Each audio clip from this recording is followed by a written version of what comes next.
Hi spooky friends! Welcome or welcome back to my channel. I'm Xoxo, this is Xoxo Tarot, and in today's pick a card reading I have a treat for you that is not a trick. We are going to be doing a classic, one of y'all's favorites, and one of my favorites to do, which is we are going to be looking at how the person on your mind is currently feeling about you. So it's gonna be really straightforward. We're gonna start with an energy check, as we usually do. We're gonna look at your energy, which will be on the left, your person or the person you're asking about's energy on the right. If you are asking about a person and your energy resonates, but the them part doesn't resonate, or it doesn't resonate about the person you're asking, but it resonates about someone else, maybe stick around and watch or try a different group. See what works. And we're also going to look at the connecting energy between the two of you just to see what's going on. Make sure you have the right group. If you find your energy flip-flopped, like in the them part, definitely try a different group and make sure that you can find your energy on the you side, because I am channeling from this person's perspective. So if you're over here, then you're going to hear about your feelings. And if you want to do that, that's fine, but just letting you know. Obviously, if it doesn't resonate, try a different group, try something else. But if it does and you found the right group, we are going to use the tarot deck that you pick to look at how your person is currently feeling. But I'm also going to kind of branch it out to also include like thoughts or just really anything that is pertinent for you to know right now, that wants to come through. Just kind of let your person's energy come through and just see whatever they want you to know and how they're currently feeling. And then we're going to finish off with guidance. And this guidance is going to be customized based on what is in the reading. If there's nothing specific, then we'll just do what you need to know. What I'm really excited for is the extra treat. We are going to be doing a spicy extended, and we haven't done a spicy extended in a hot minute. It will be linked down below on Vimeo. Should we call it Xoxo Hub? I don't know. But we are going to be looking at specifically what about you turns them on. We are going to be looking about how they would describe being intimate with you, physically intimate. I'm using the word intimacy. It's not my favorite word in the world. I'm sorry. But I have to, censorship. So if you've already been with them in that way, we're looking at how they would describe it. Or if you haven't been with them in that way, we're looking at how do they think intimacy would be with you, or how they imagine it. Then we're going to look at what fantasies they have about you, obviously 18 plus. We're going to be looking at also how physical intimacy does or will shape your connection. So how does it influence the connection? Does it bring you closer together? Like what does the physical part of your connection do to your connection? Then we're going to be looking at what do they love about being intimate with you, what is special to them. And then I thought we would finish off with something sweet after all the spice and get some sweet channeled messages from them. So if you're interested in that, will be linked down below. Highly recommend checking out my extendeds because they're very good. And if you like my chaos and swearing and when I'm unhinged, I'm definitely like that over there. And considering this is an 18 plus one, I'm going full glizzy goddess, like. So with that being said, we have 4 different groups for you to choose from. I should also mention this is timeless, so whenever you're watching this reading is when it is meant for you. It doesn't matter if you're being spooky in May. But starting with group number 1, we are going to be using the Cryptid Tarot. And I do want you to pick based on the energy of the deck today. That's why there's no crystal or object.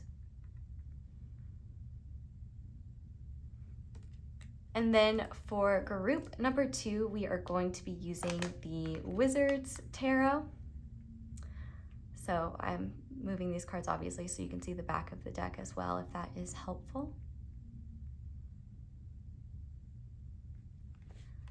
And then for group number 3, we are going to be using the Santa Muerte Tarot.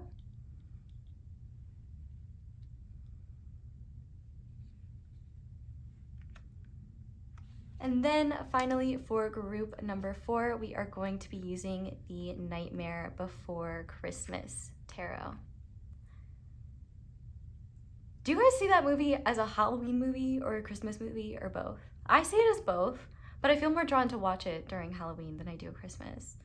I don't know. Let me know what you think. I guess there's no right or wrong, right? But with that being said, go ahead and pick your pile or piles. to find the group that you're most drawn to. Obviously, if you're having trouble, just use the energy check to troubleshoot what group is for you. It is absolutely okay if you pick a group and it doesn't resonate. Just go to another one. There are no right and wrongs here. There is no pressure, you know. Sometimes it's hard to pick pretty decks, you know. Just do what feels right, and you know, don't force a message that isn't for you. And yeah, I can't wait to see you in your reading. But shout out to my intro squad. I do want to know, what are you dressing as for Halloween, or what is your favorite Halloween costume that you've ever used? Or have you celebrated, if you haven't celebrated Halloween, what is your favorite holiday? For this Make-A-Wish portion, mini reading portion, we're going to be using my favorite candle from my tarot candle line, the star candle. It's the closest Halloween-y candle I have, truthfully. And the star obviously represents things like hope, faith, and healing. So if you're interested in checking out any candles on Angelic Magic 888 site, the tarot candles do come with mini tarot cards inside. That's what we will be using to look at your mini message today. But we also have mini candles, and those are linked. So if you're interested in a mini candle, that is there as well. But we are going to go ahead now and see what your mini tarot card is and make a wish. Ooh, it looks like we have a, I should also mention the star card comes with a unique star crystal, and it looks like this one, it kind of looks like tiger's eye, but I don't know. What do you guys think? Maybe it's a jasper. I feel like it's kind of more of a jasper. Do I have a tiger's eye around here? Oh, I have one in my pocket. Yeah, I don't think this is tiger's eye. I think it's a jasper, because tiger's eye is more like, I don't know. But we have the 10 of Cups in here. We will interpret that in a second, but we're going to go ahead and make our wish. So if you just want to take a second and just kind of focus your energy on the candle, focus on your wish, please feel free to do that.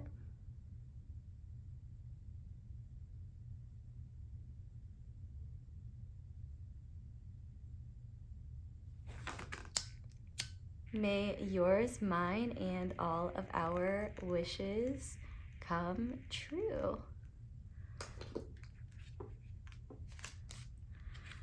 Wow. Okay. Whew. That is, it looks like our wishes are coming true. There's a lot of fire around that.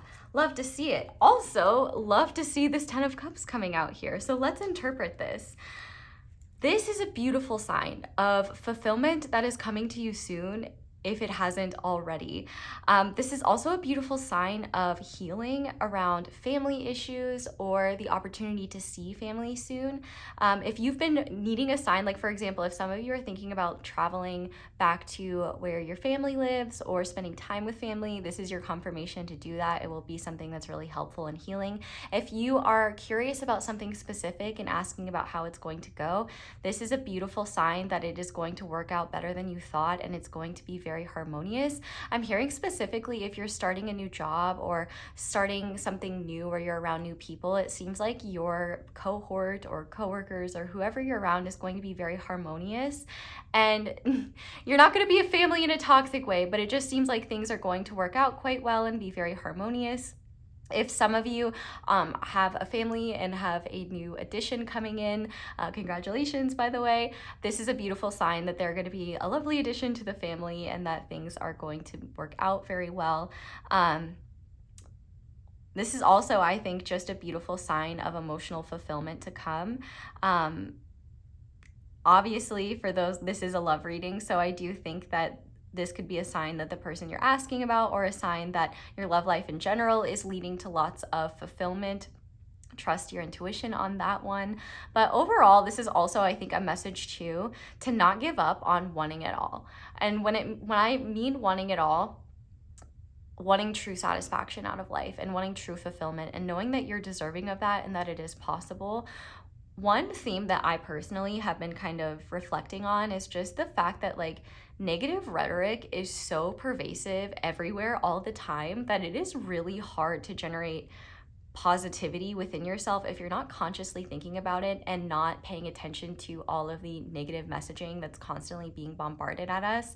I feel like it is challenging to want to believe in hope and want to believe in things getting better when we are so downtrodden, when things are so chaotic, when so many people in the world are suffering and we all have our own challenges. But I do feel like Spirit is saying to really, really trust that not only are blessings coming, but a lot of these blessings are coming because of the work you've put in. Not that they're determined on that, but you deserve true fulfillment, you deserve joy, and you don't deserve to settle for anything less than what makes you feel good. And I also think too, like, this is a sign, again, going back to family, that if there have been any issues with family, I feel like that will be getting resolved.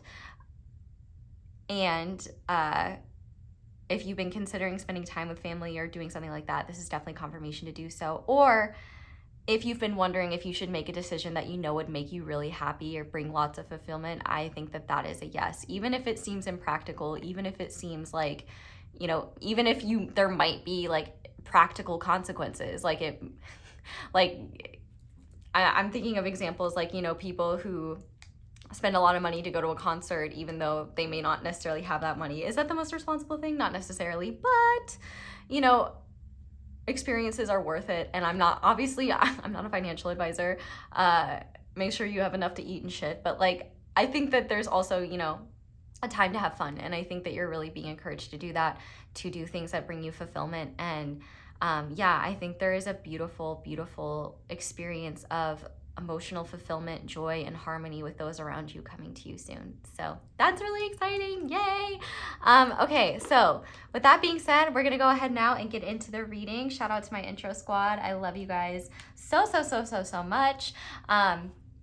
And my notification squad, you guys are the best. Definitely sound off in the comments. Like I said, let me know what your favorite my favorite Halloween costume that I have ever been. It's actually like kind of hard.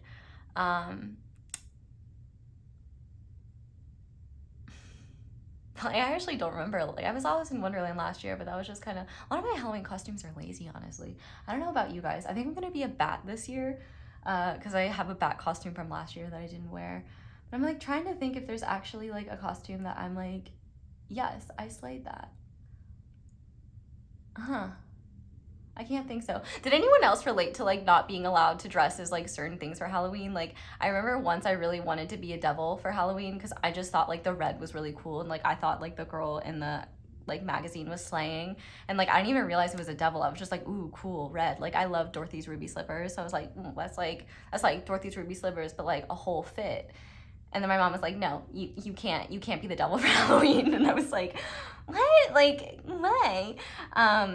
I don't know, maybe I should be the devil for Halloween. Nah, I'm gonna be a bat. But anyway, that's my little Halloween story. We're gonna go ahead and get into the reading now. Thank you guys for being here. Thank you for letting me read for you, and I will see you in your reading. Hi there, Pile 1. Welcome to your reading, and thank you so much for being here. If you guys chose the first deck, the Cryptid Tarot, this is going to be a reading on how the person on your mind is currently feeling about you. So we will get into your tarot once we look at your person's feelings, but we are going to start by doing the energy check and making sure this is your reading. So you are going to be on the left, your person is going to be on the right, and the connecting energy is going to be between the both of you. If you want a full breakdown of the reading, there is one in the intro. It's absolutely okay if there is mirroring. I explained all that actually in the intro, so just go check out the intro. But starting with your energy, we have the Six of Cups, we have Protector, and we have Feeling. Then for, what do I want to do? Let's do the connecting energies first. For the connecting energies between you and your person, oh, okay, I guess we're gonna be crying in the club today. We have eternal love, and we have protection. I don't know if all of those are going to show up, so I may have to check. And then finally, for your person's energy and the connection, and your person is just the person you're asking about or the person that wants to come through, we have the Magician, we have Mermaid, and Inspiration. So let me just make sure everything is here. Yep, okay, perfect. Okay, well, this is really sweet. I'm like, okay, like we're starting off with some excellent vibes. Now, this could be one of two things. You're either like actively involved with this person, or this is someone from your past that you have very fond memories of, someone that, and this wouldn't be someone that like dicked you around and was like abusive towards you or anything like that. This would be someone that I would say maybe you never got to like explore something deeper with. But for a lot of you, I can definitely see that this is already a connection that you're in. For others of you, this is definitely someone that you've always felt connected to, but maybe never had the chance to explore that connection. Starting with your energy, I definitely see you being very sentimental about this person. If they're presently in your life, I can see that you are reflecting on the fact that like the time that you guys have spent together, you still feel as strongly as you did, if not even more. I can see that you have really deep, really sweet feelings for your person, and you see them. I do want to highlight, just like straight out the gate, both cards here are soulmate cards. The Magician is indicative of high level soulmates. Specifically, one book that describes that is I think it's The Guide to Modern Tarot by Jessica Wiggin. Excellent book. And then the Six of Cups also talks about soul connections, soulmates, things like that. So, and reconnection, reconciliation, things like that. So I definitely think both of you see one another as soulmates, and then this eternal love is really highlighting that. For you, I can definitely see that your feelings run deep for this person, and that might be kind of uncomfortable. It might be a situation where you may not, like, if this person is not in your life, I can see that that might be something that makes you feel a little crazy, or you might question, or you might feel like, oh, I'm just like yearning for the past, or I'm just being nostalgic, or I'm just lonely. But I think you may be doing yourself a disservice, because I do think that feelings are valid and yours are too. Make sure you're not invalidating your feelings, and also recognize that it's not silly or stupid to have feelings for someone, even if it doesn't quite make sense for us to. You know, sometimes things go beyond just one lifetime, and I do think that there is an element here, no matter what your situation is, where you and this person feel deeply connected on a soul level, and there's a transcendental energy between the two of you where it transcends physical space and time. So for you, I can definitely see that not only is this connection something special to you, that you have pretty deep feelings for, but you also feel protective of it. You may be kind of, if this person is actively in your life, you may feel protective of them, you may feel protective of the relationship, and you may also feel like safe with them, or feel this vibe of like, there's just definitely a priority of wanting to protect what is sacred, and what is sacred is this person, this connection, what is already here. I definitely think that you could even be in a phase right now where this connection is influencing a lot of inner child healing for you, where you are getting the type of love that you never thought possible, or a type of love that proves to you that the wounds and things that you hid about yourself, you know, the lessons that you were taught when you were young, that, you know, if you act in this way, you're unlovable, you know, if you behave in this way, you won't receive love. It's like, I feel like you're reclaiming those parts of self and realizing, oh, I'm still loved. Like, I don't have to be perfect. I don't have to be healed to be loved. I'm already lovable right now. I'm already precious. I'm already special. And I feel like your heart is just full. And if this person is in your life, I feel like your heart is full. If this person is not in your life, I feel like your heart is definitely yearning for this person. I feel like there is a part of you that can't let go of this connection, can't let go of this person.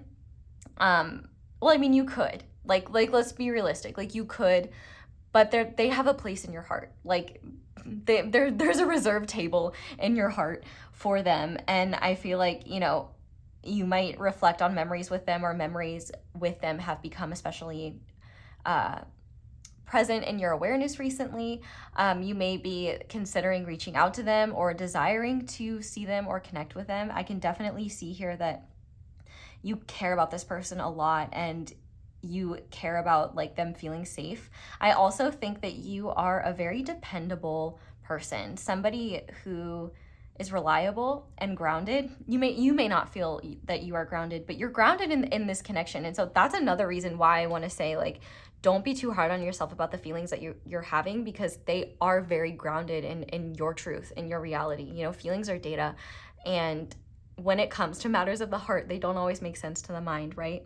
So I definitely think you're in a situation where you're either, if your person is in your life, you're feeling deeply connected to them, you're feeling, you know, your heart's full, you're feeling whole, or just feeling really connected to them, feeling good.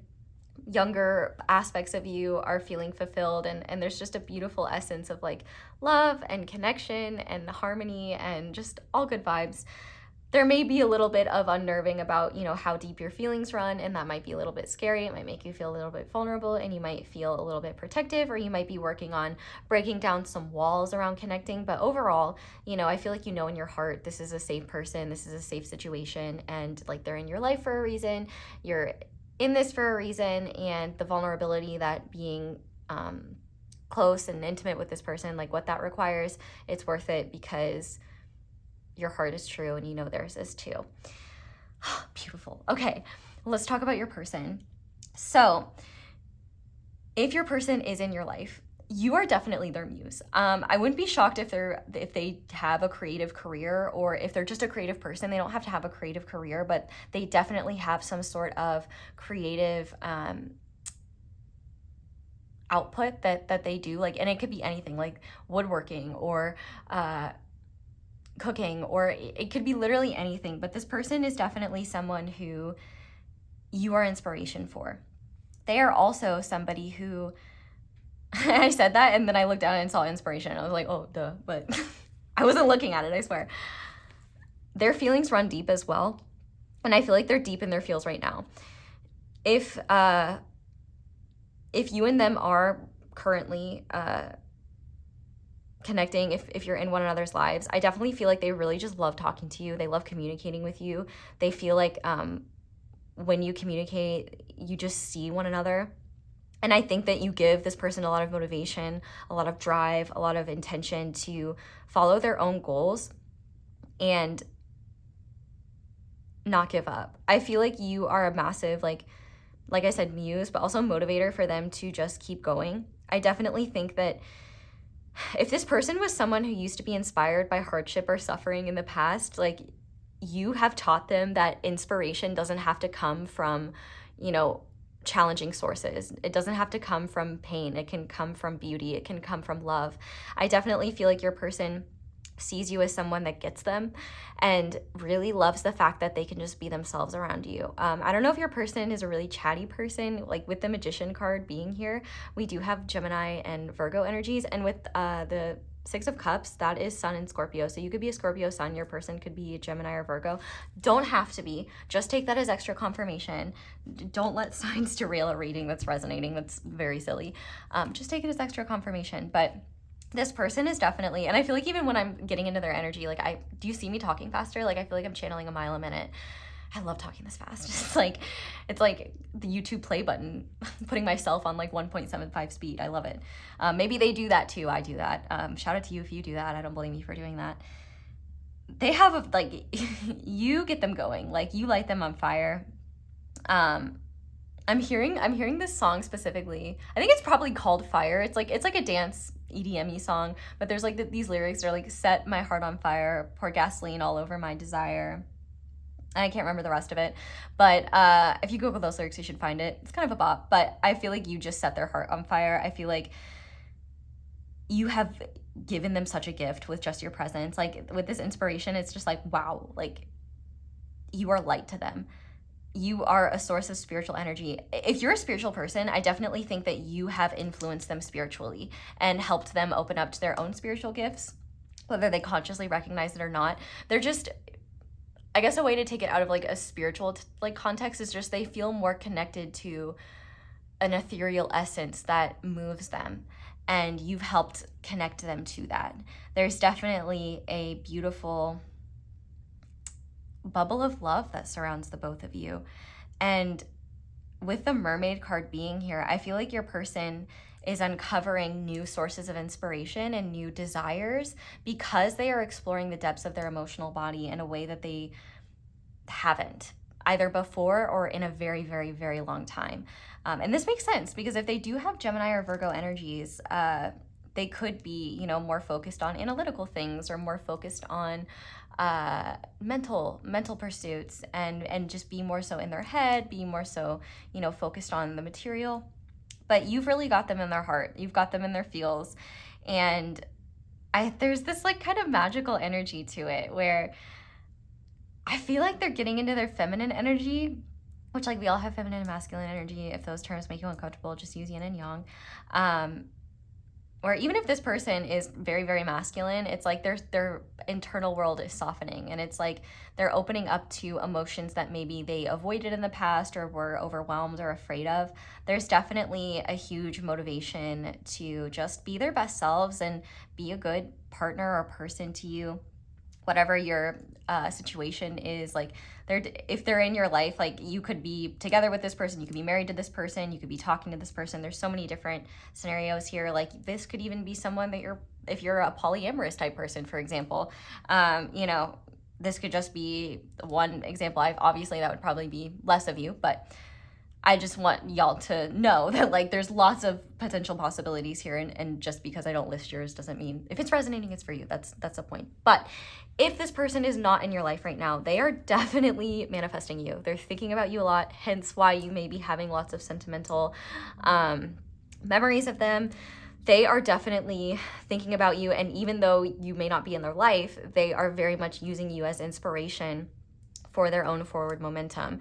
They also, I feel like, are exploring feelings that maybe they avoided in the past, or maybe they didn't realize existed in the past. It could also be too that these feelings literally didn't exist in the past, and that they have blossomed over time. Because I can definitely see here with these connecting energies, you don't have to be in this person's physical presence in order for the connection between the two of you to be doing its thing. And I feel like for your person, you've really expanded their ideas of love, their ideas of connection, and their ideas of what types of love and connection are possible for them. I definitely feel like they view you as someone who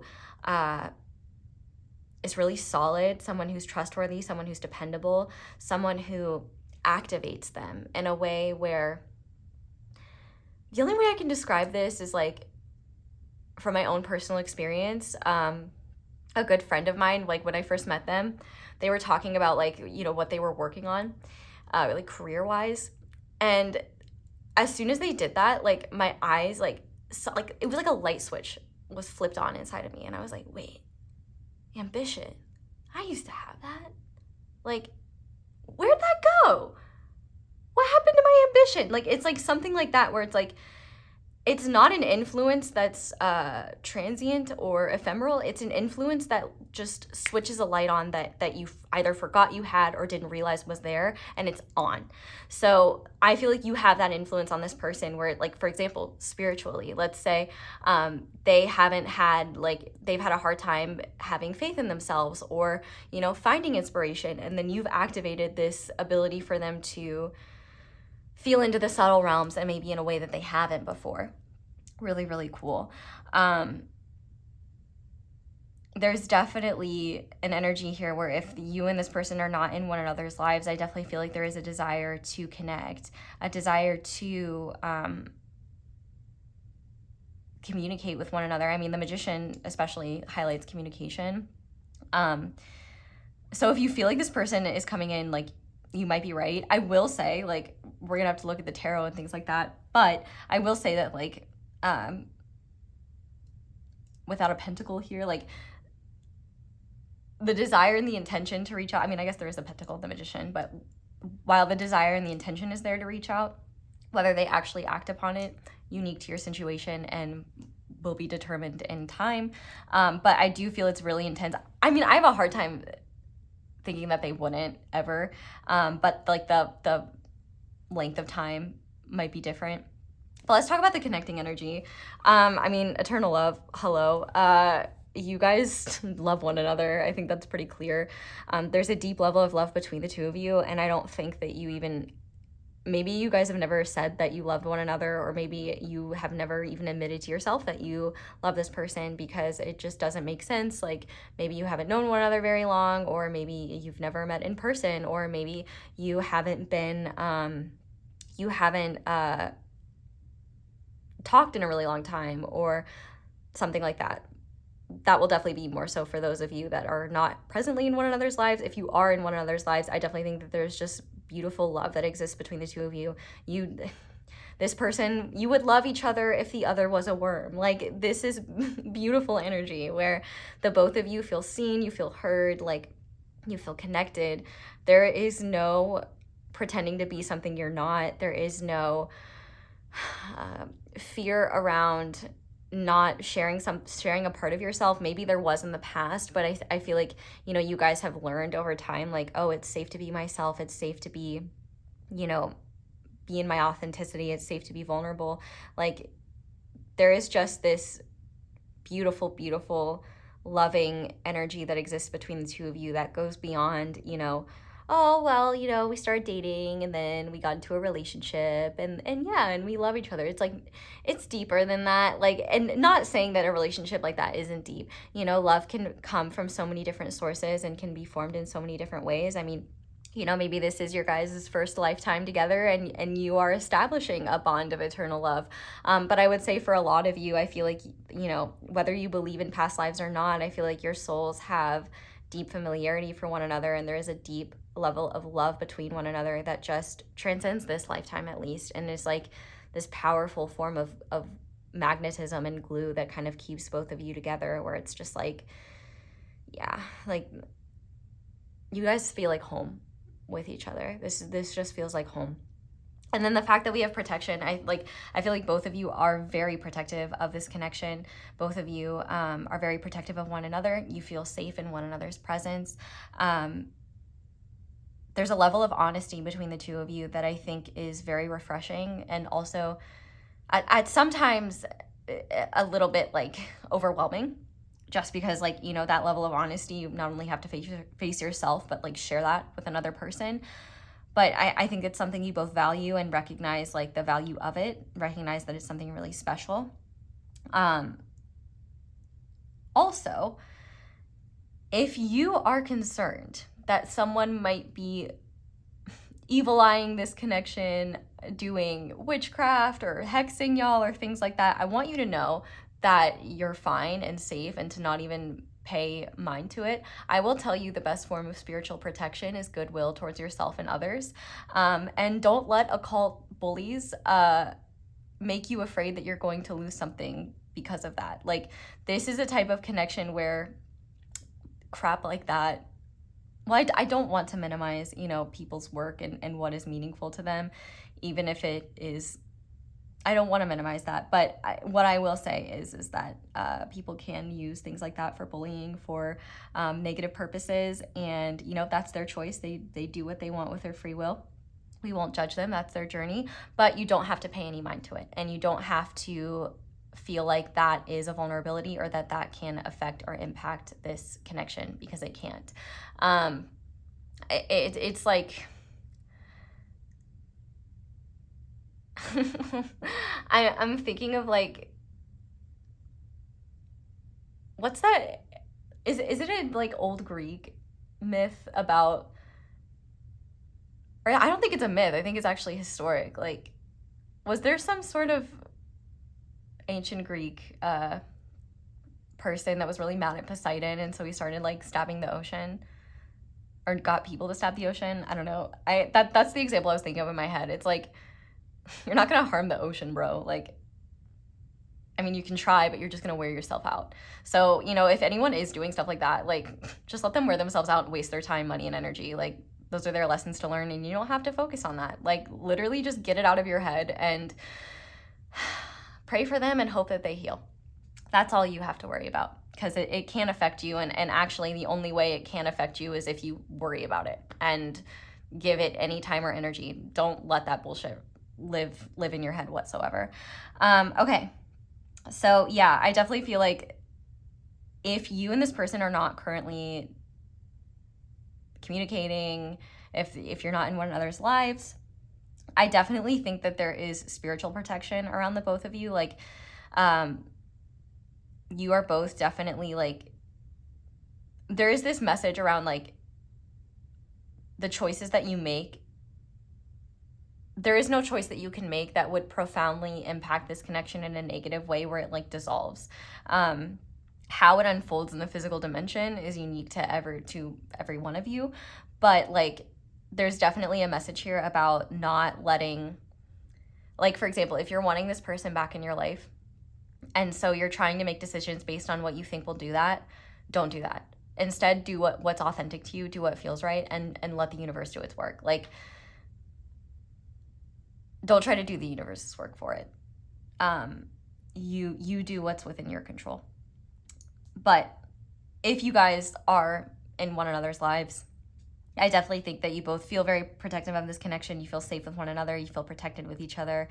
And this relationship connection is solid. And I feel like if you're not in one another's lives, there is a solid connection between the two of you. How that unfolds in this lifetime is unique to all of you. But at the very least, you both definitely feel it. You both see one another as like a soulmate, or, you know, just a really special person. You see the light in one another. You both have feelings for each other. You both love each other, whether you physically admitted it or not. Love isn't something earned or something that you have to reach. Love just is. It doesn't have to make sense. It just is.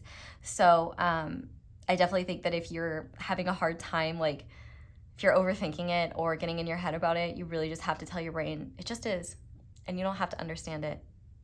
Go do brain stuff. Like, help me plan tomorrow. Like, you know what I'm saying? But with that being said, we're going to go ahead and get into your tarot now. And we are using the Cryptid Tarot for you guys. Oof, I just had like a very like intense ringing in my left ear. Interesting. But while I'm shuffling, we are going to be doing a very spicy 18 plus extended over on Xoxo Hub, aka Vimeo. So if you are interested in that, that will be linked down below. We're going to be looking at things like what turns your person on, like how would they describe physical intimacy with you, or how do they think it will go if you haven't been with them in that way yet. So definitely, like, whether you've been intimate with them or not, like the reading still works. I'll be doing messages for both those of you that have been physically intimate and those that haven't yet. We're also going to be looking at things like, how does physical intimacy shape the connection, or how will it shape the connection once you are? You know, like, what fantasies do they have about you? What else? Oh, and also like what they love about, or will love about, being intimate with you. So I'm really excited to look at it. I think it's going to be really fun. Oh, we're also going to get channel messages, like sweet channel messages. Finish off with something sweet. Finish off with some pillow talk. So if you're interested in that, definitely check it out down below. It'd be a wonderful treat for you and me. Thank you to everyone who does. Go check that out. But if you're not interested, if you're under 18, asexual, don't want to check it out, thank you for just leaving me a little like or a comment, letting me know how things resonate. That is all super helpful. Subscribing, thank you for all of that. Those are simple and easy ways to support me. Letting the ads play, all super simple, easy ways. So thank you to everyone who does that. But the fun thing about this deck specifically is that every single card has a cryptid on it, and the little guidebook actually notes what the cryptids are. So we might look at them in a second if I know where I put it. Okay, if I find it, I find it. Okay. Your person, pile number one's person, the person that they're asking about, this magician person. How are they feeling about pile one at this time? What are their feelings, thoughts, vibes, intentions towards pile one? We have the Queen of Pentacles. What else is this magician person feeling, thinking, vibing about when it comes to pile one? Wow, okay. There we go. Counterparts straight out the gate, which I'm not surprised.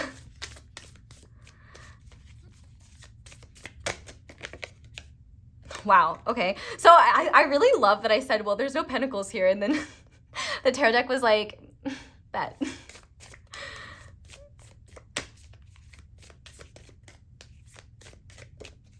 one more. How is this person?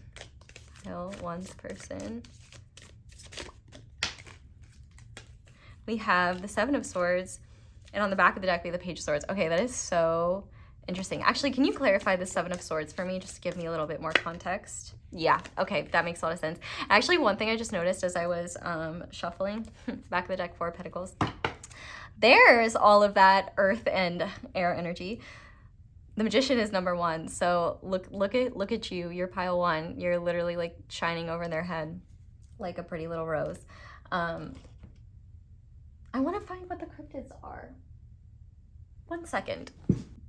Found it. Okay, just for funsies, let's look. Okay, the Queen of Pentacles is a thylacine. I'm probably pronouncing that wrong. And the King of Pentacles is a Mongolian death worm. The Ace of Pentacles is Bigfoot. Love it. The Seven of Swords is a Chikarni. And the Two of Swords is a Kongamoto. So let me know if you guys, I'm sure everybody knows Bigfoot, but let me know what's your guys' hometown cryptids. What's your favorite cryptid? I'm from Appalachia, so Mothman and Injured Cold are my boys, but yeah, that was like, I actually was genuinely afraid as a child. I'm like, Mothman's gonna come get me. Anyway, feelings. This person sees you as their life partner, their counterpart, and they are definitely, like, if they are not already, intent on investing in you, making that happen. Whenever a king and queen of the same suit come out in a reading, that is always indicative of counterparts, at least to me. But the fact that we have the King and Queen of Pentacles, the Earth suit, that is telling me, like, I always see that as, like, spouses, like long-term life partners. And so I definitely think that this person sees you as their ideal life partner and sees you as the person that they want to grow old with, the person that they want to live their life with, do life with. And with this Ace of Pentacles here, I definitely think that they are creating right now the next steps. So for some of you, maybe that is reaching out if they're not in your life, or getting their affairs in order, like getting to a more stable place so that they maybe can in the future. But if not, they are, if you're already in their life, they are definitely wanting to take your relationship to the next level. And so I will say right now, you did not hear it from me, but your relationship could be ascending from one form of connection to another. And with the Ace of Pentacles, all I'm saying is that if you are seeing this person as the person you want to get married to, and you've had a feeling that they might be asking a question, you better act surprised. That's all I'm saying. But, like, for example, this may not be that. It could be moving in together. It could be saying, like, hey, I want to be in a committed relationship with you.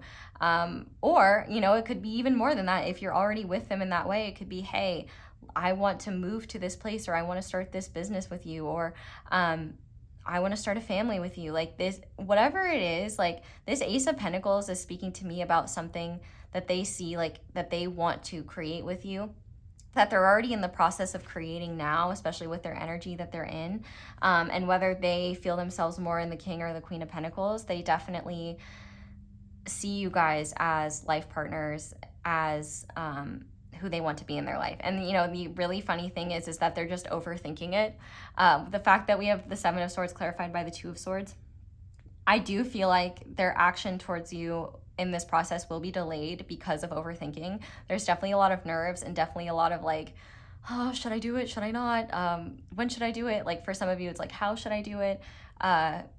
You know, if there is a proposal of some kind happening, which, like, I feel bad, like, even giving this reading if that's the case, because, like, I don't want to spoil that. But also at the same time, you know, if you already had a feeling, here's your confirmation. It's not like you'll know when and how. So you know, congratulations. Send me pictures of the wedding. But, like, for example, like I said, this could be a lot of different things. Especially if this person is not in your life. I definitely think that they really want to reach out, but like them reaching out, they're not going to until they're like really ready to plant roots with you, plant seeds and start growing roots with you, because they don't want to be fickle. They want their words to match their actions. They want to make sure that you know that they are serious. They see you as a serious partner. They see you as like, you know, if you want a family and this person does too, they see you as like the ideal like parent, the ideal person to procreate with, the ideal person to raise children with. They see you as like a life partner, full stop. You know, with the Two of Swords, I feel like there's just that overthinking. Like, yeah, but what if I'm wrong? What if they don't feel that way? You know, what if I'm off touch? Like, especially if you and them are not in one another's lives right now, I do feel like there could be this like, you know, let's say this person disappeared. You know, there might be like, you know, if I come back around, they're not gonna feel the same way, or they probably hate me, or they probably, you know, have moved on, or they're not interested. And I definitely feel like that is something that is creating that, but I don't think it's something that will last forever. Like, Pentacles are way more solid than Swords, and ultimately this person is already planting these seeds. So I talk about this a lot, actually, that I don't believe that negative thoughts manifest. I think they just slow down whatever we're trying to create. So I do think that that is, and Pentacles are slow. I do want to emphasize like the slowness of Pentacles. Like, they are the slowest suit in the deck, but they are the most solid. Like, an Ace of Pentacles is a sure thing. But King and Queen of Pentacles, they're dependable, kind, trustworthy, loving, generous, abundant. And I feel like they see you as someone that they can have a really solid life with. You know, if your person is really ambitious and you are too, like, they see you guys as like power couple, but, you know, maybe not in a flashy way, in a, well, it could be in a flashy way. I mean, Pentacles can be flashy depending on what you're spending those Pentacles on.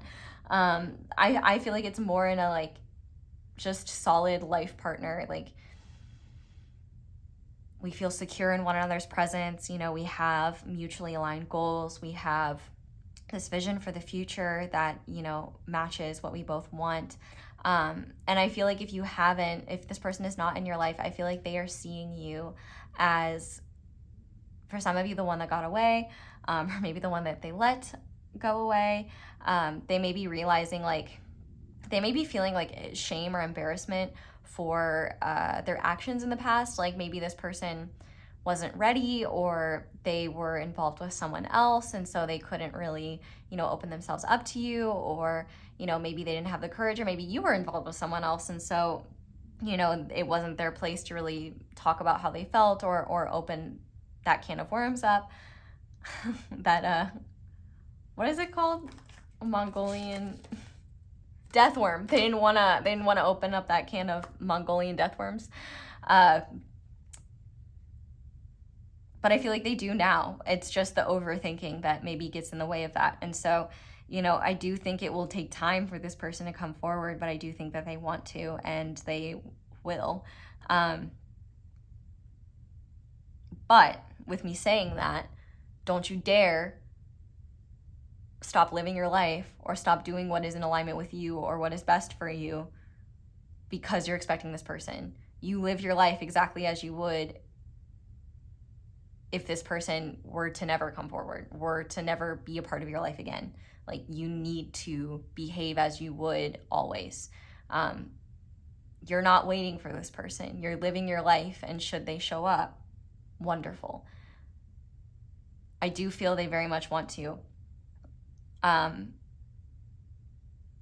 right now they might be working on healing some of the shame around not feeling good enough. Or, you know, there's also something too where maybe financial things were different. Maybe they felt like they weren't good enough. There's definitely self-sabotaging in your person's energy where they get in their head and get overwhelmed and then start to overthink things, which is why I definitely think being in their feels and being more spiritually connected is really helping them and really helping them ground their intentions. But I definitely think that I just heard something like you won't see whatever this Ace of Pentacles is coming. I definitely feel like if this person is not in your life right now, I definitely think that whenever you are connected with them, they will want to see you, or they will make it very clear early on that they want to have something more solid with you or really want to explore the connection with you. They're already in your life. I feel like this person is really nervous about wanting to talk about moving things forward a little bit. And so I definitely think that that is something where, like, let's also say as well, you know, maybe something significant happened recently. Like maybe you were proposed to recently, congratulations. Maybe you moved in with this person recently, congratulations. I definitely think that they are feeling happy about that investment, like feeling secure about it, but also recognizing they're recognizing how they overthink and their self-sabotaging tendencies and how they kind of get in the way of connection and how they're not necessarily true. There's definitely also maybe a little bit of like, oh, you know, what if this person betrays me? Or speaking of you, like what if they change their mind, or what if they don't like me as much as I like them, you know, stuff like that. But it's really not that solid. And ultimately, like when this person is in a place of alignment, when they're not in their head, like that, those fears dissipate quite quickly. And like those fears can't like the other energies are way too powerful for those thoughts to overrun them. So very beautiful energies. I would definitely like to know your situation. I'm very curious about that. But we're going to go ahead now and get guidance. I'm using the Crow Tarot for this. And I want to start by pulling 2 cards specifically. Guidance for those of you who have this person in your life, and guidance for those of you where this person is not in your life presently.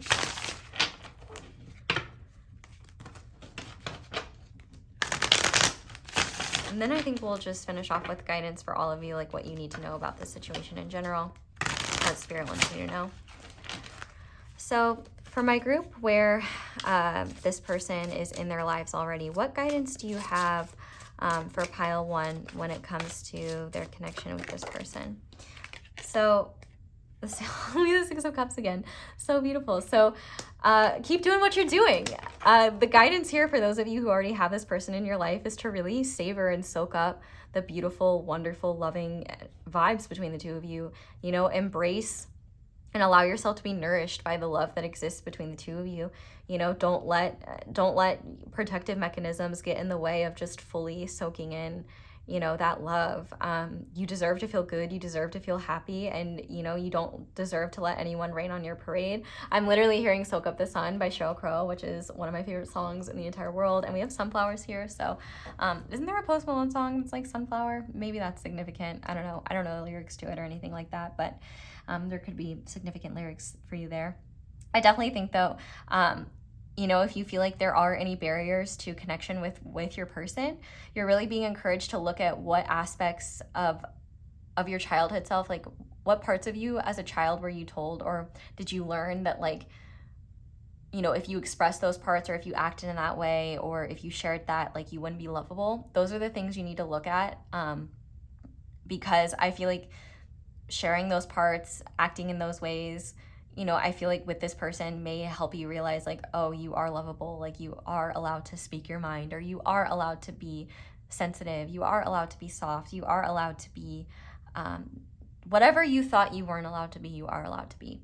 So if you feel that there is any action you need to take, it is just simply, you know, reflecting on what parts of yourself you need to hide and bringing those into light, and giving love to them, and sharing them with your person, so that you can realize, oh, I'm just as lovable as I was before, maybe even more. And yeah, enjoy it, soak it up. But what about guidance for those that are that do not have this person in their life presently? What guidance do you have for those where their person is not in their life? Whoa, that flipped. Oh my goodness. Okay, 8 of Pentacles. Makes a lot of sense. Keep working on what you're working on. It's what I already said. I love when I'm correct about things. It's funny because I usually am. Okay, no, that was just hubris. Don't listen to me with that last joke. Everything else, do if you want to. If not, don't let me take your power away. 8 of Pentacles. Keep focusing on what you've already been working on. Do not let the excitement of this person coming forward distract you from your overall goals. In fact, use your overall goals as a distraction from this excitement, or as a distraction from, you know, the energy that the situation might be bringing to you. Wait, Are there only 7 pentacles? Okay, no, there's 8. I got scared for a second. I was like, do I know my Roman numerals? And I was like, that's 8, but I only see 7. I'm just bad at counting.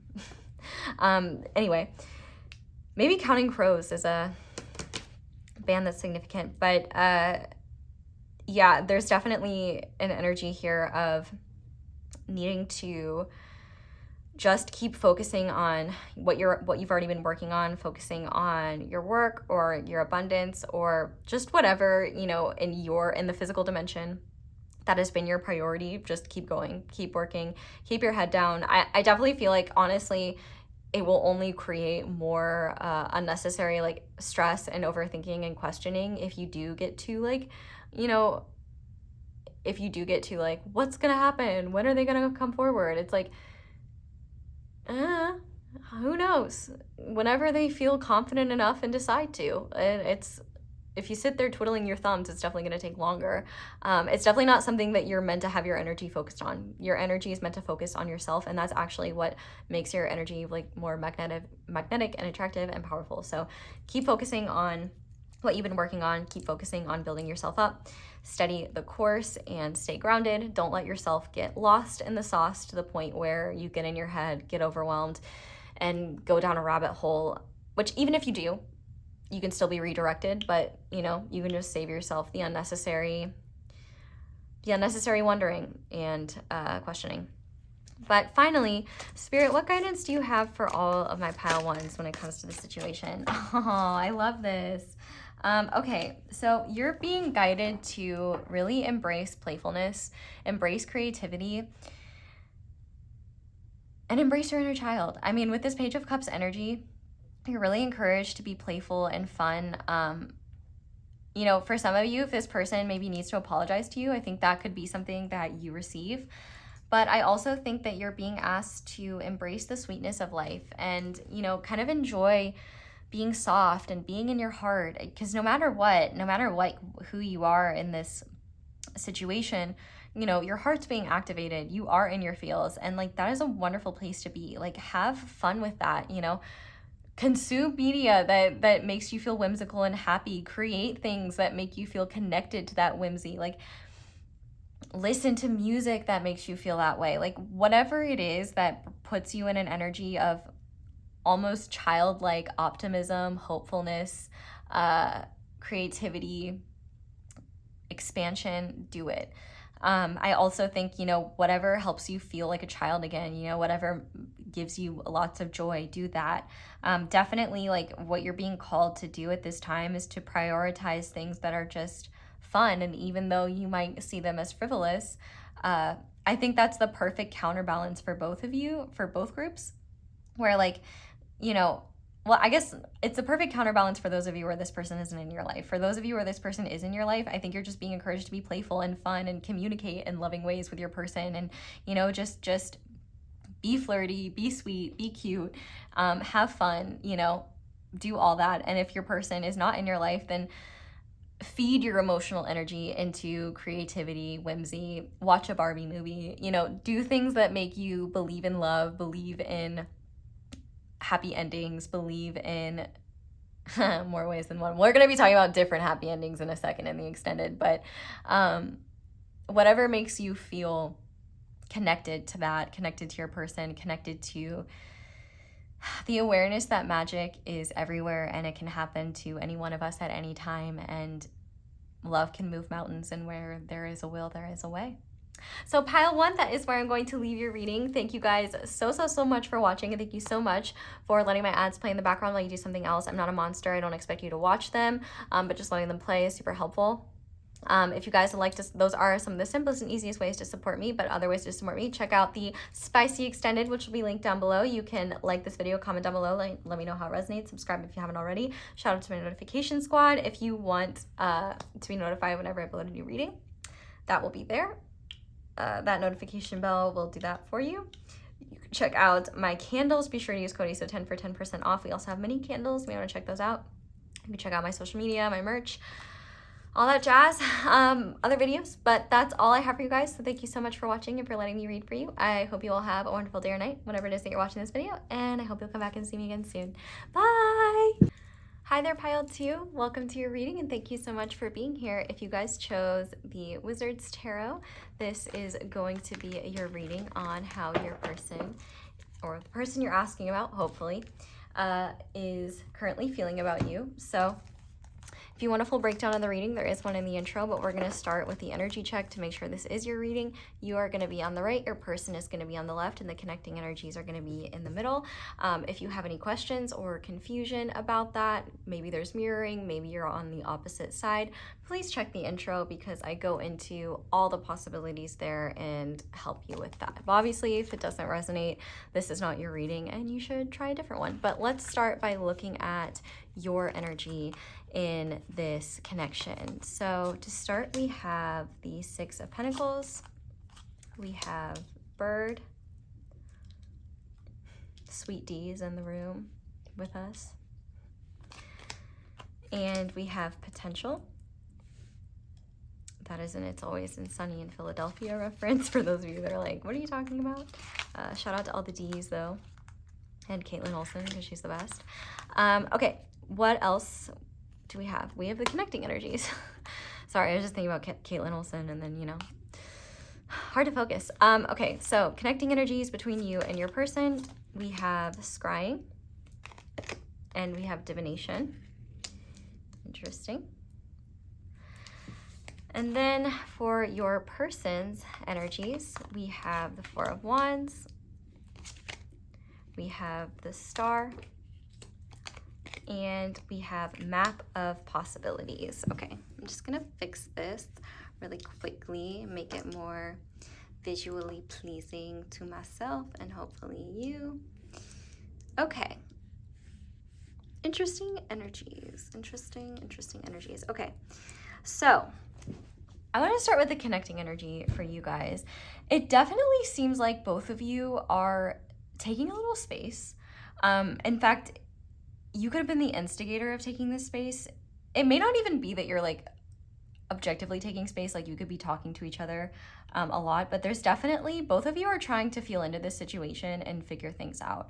I want to start with your energy, Pile 2, and I want to start by saying that there were songs that came through specifically for you, representing you. The first one was I'm Like a Bird by Nelly Furtado and Doing the Unstuck by The Cure.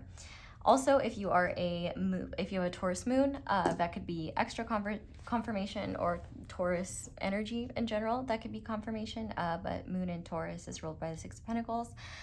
I definitely feel like you are in a position where you're definitely feeling hesitant towards this person. I definitely think that there are feelings there, or the desire to explore your feelings there. I think it kind of depends whether this is someone new or someone from your past. If there's someone from your past, I feel like they definitely didn't give you enough in the past, no matter what the situation was. And I do this disclaimer whenever a past situation comes up, I do not channel for situations of ABUSE. Once again, ABUSE. You can spell that. I'll get in trouble if I say it, but I do not channel for situations like that. And if the person coming through, the only person you can think of is someone that was like that towards you, this is not your reading. Do not watch readings about someone who ABUSE'd you. But, you know, being toxic doesn't necessarily have to be abusive. So even if it was toxic, it could still be this person, but they've definitely grown and definitely evolved. So if they're still the same person they were from the past, this is also not the person you're asking about. So if it's a past person, I can definitely see that, like, it seems like they've either reached out to you, or you've been, like, not only have they reached out to you, or you've seen signs about them, maybe you had a dream about them and then they reached out to you. It definitely feels like you see potential in this person.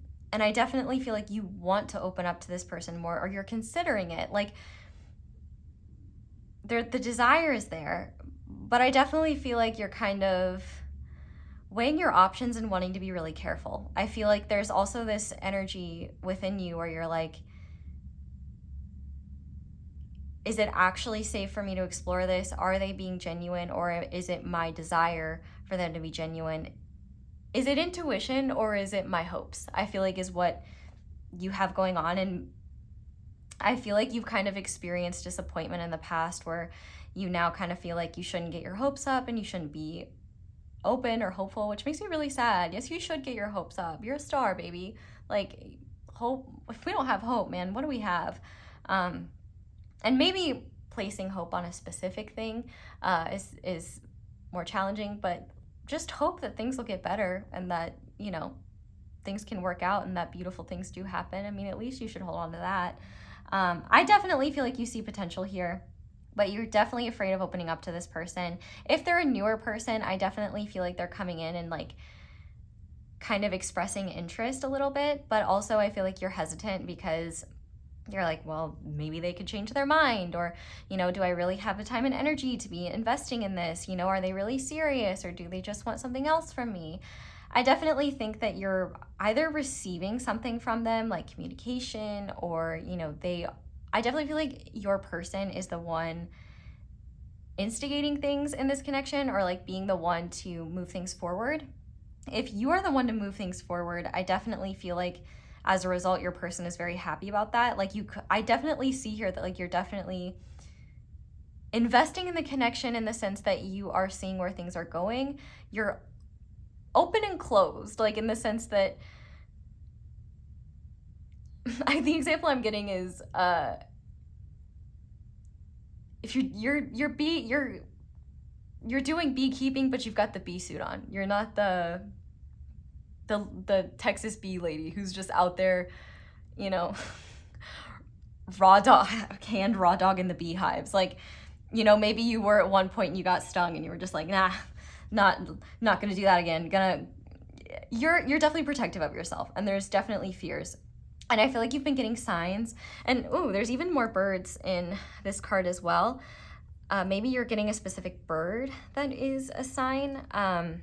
I just heard swallow and cardinals, so those could be significant ones, but I definitely feel like you're getting like messages from the universe, and you're really just trying to figure the situation out and if this is safe. And I definitely feel like one thing that may be kind of challenging is if you are someone who divinates, you may have a hard time seeing where things go just because you just want to know beforehand and you're maybe not getting the answers you're looking for. So hopefully as I channel this, like maybe if things that you felt intuitively are getting confirmed, then maybe that'll help you trust your intuition more. I definitely think you see potential in this situation. I feel like you have the desire to explore this more. Like I definitely feel like there was either something serendipitous or unexpected about this situation coming towards you that I think that makes you want to explore it more. I just definitely think you're afraid though. And I think that it makes sense. Like if this is someone from your past that, you know, didn't do right by you, or, you know, wasn't able to give you what you wanted, or just wasn't able to make things balanced, I definitely think that we'll get there. It's definitely different now, but I can completely understand why you would be skeptical and just being like, I don't know, like, are you all talk or are you gonna follow through? But if this is a newer person, I definitely feel like, you know, your past experiences have left you wanting to be a bit protective of yourself and be very like, okay, like I kind of want to see what's going to happen here, but I'm afraid. I kind of want to open up to this person. I feel like they have good intentions. I feel like they're genuinely interested in me, but I don't know. I'm having a hard time trusting myself. I'm having a hard time trusting, you know, is this a person that is meant to be in my life, or are they a lesson? Well, I think everything and everyone can be lessons. We can learn from everything, right? But not everything has to be tough lessons. And I think that you're definitely in your head about this situation, that's for sure. And I can see that you have probably been focusing a lot on your work and on stuff in your personal life. It almost kind of seems like you've been avoiding this person and your connection with them because you just don't know what to do in this situation. You're afraid to move things forward, but you also like don't want to push this person away because you want to see, you feel like there's potential here, you feel like they could be genuine, but you're afraid that that may not be the case. You're afraid that you might be wrong. You're afraid that you might get the rug pulled out from underneath you, or that you might get burned, you might get stung by a bee, and you might have decided you're allergic to bees. So, you know, let's talk about your person. they are, I just heard the words gung-ho, pretty gung-ho about you. The songs that came out for them, number one was Nothing's Impossible by Depeche Mode, which specifically the lyrics in that do talk about like wanting a second chance. Definitely look up the lyrics to that song. I feel like they definitely accurately describe this person's feelings for you, especially if, or their energy towards you, especially if they are someone from your past. But then also I heard Walking on Sunshine by, what's the band name? I can't remember. It's like Katrina and something. But everybody's heard that song. Walking on Sunshine, you should know what that song is. If you don't know what that song is, let me know the rock you live under. I would love to visit. Anyway, your person is so happy you're giving them the time of day. The Four of Wands is really significant. Fours in general are signs of stability and commitment, and I definitely feel like that is something that they desire with you or are wanting to have with you. If they haven't stated that as an intention, I do feel like that's something, like they are seeing you in that light. Maybe they're not ready to say that yet, but it's like they see that potential there. And with the Star card being here, you know, one of the aspects of the Star is renewal. So if this situation burned out in the past, they feel like they could be getting a second chance. And I feel like that Walking on Sunshine really makes a lot of sense, because they're like, oh my gosh, I'm walking on sunshine. Like, Pile 2 is giving me another chance. But for those of you where this is a newer person, I definitely feel like they're walking on sunshine because you're even considering them. Like, they even have your attention. They're even in your zone of awareness. I feel like they definitely have feelings for you. They feel very fondly about you. And the fact that we have the map of possibilities, I feel like they see tons of possibilities and they're just really open to what could happen. But I feel like they're definitely hoping for the best and not expecting the worst. Like, they're definitely not in the same cautious energy that you are in. Maybe that'll change when we look at the tarot, but I do feel like what's being highlighted is they're definitely trying to stay optimistic and, for some, redeem themselves. For others, really explore this with you and not let go of the opportunity to be in connection with such a fine catch. Like, that's what I'm hearing. I definitely think that they're very hopeful about the future. There's something healing about this connection to them, but I definitely think that there is this kind of, oh, do they feel the same way about me? You know, for those of you where this is a past thing, they're like, are they even willing to consider me? I definitely feel like both of you are trying to suss the other out, and maybe both of you are divinating about the other, or, you know, seeking guidance about the other. I definitely feel like there's the fact that we had two cards related to divination and intuition. I feel like both of you are very, in terms of connecting energy, very uncertain about what's happening, what the vibe is between the two of you, what page the other person is on. I wouldn't say communication has been very clear. I feel like if there has been clear communication, honestly, it could be either one of you. Like, I could see you being clear and communicating and being like, listen, like, you know, I'm into you, or listen, like, you know, I am open to trying something again, but like, I don't know if I trust this situation. I don't know if I'm ready to be open to that again. I don't know if you really mean it. Or your person could be the one being more straightforward, or they're like, listen, like, I really want to get to know you, or I really want a second chance. Like, I fucked up last time, or like, I didn't realize what I had last time, or I didn't realize, like, I wasn't mature enough, I wasn't ready. Or if they're a newer person, it's like, listen, I'm just grateful to be considered. I am just happy to be here. I am hyped that you even looked in my direction. So it's like, open to the possibilities. And I feel like your person is definitely trying not to focus on a solid outcome, because they don't know. Like, I feel like they just see that so many potential things could happen, and they're very hopeful. This person could have a Venus, their Venus sign could be in Aries. It doesn't have to be, but that could be extra confirmation. Venus in Aries is highlighted in the Four of Wands. But, you know, Venus, they could have, Venus rules Taurus and Libra, so they could have Taurus, Libra placements, Aries placements. But specifically, Venus in Aries was the one that came out. And for you, with Taurus moon being it, Cancer energy could be significant for you as well. Doesn't have to be with astrology. Always take it as extra confirmation. Like, don't take it as, oh, this isn't my reading because my sign wasn't listed. If it's resonating, if it's hitting, it's for you. A sign is not going to change that.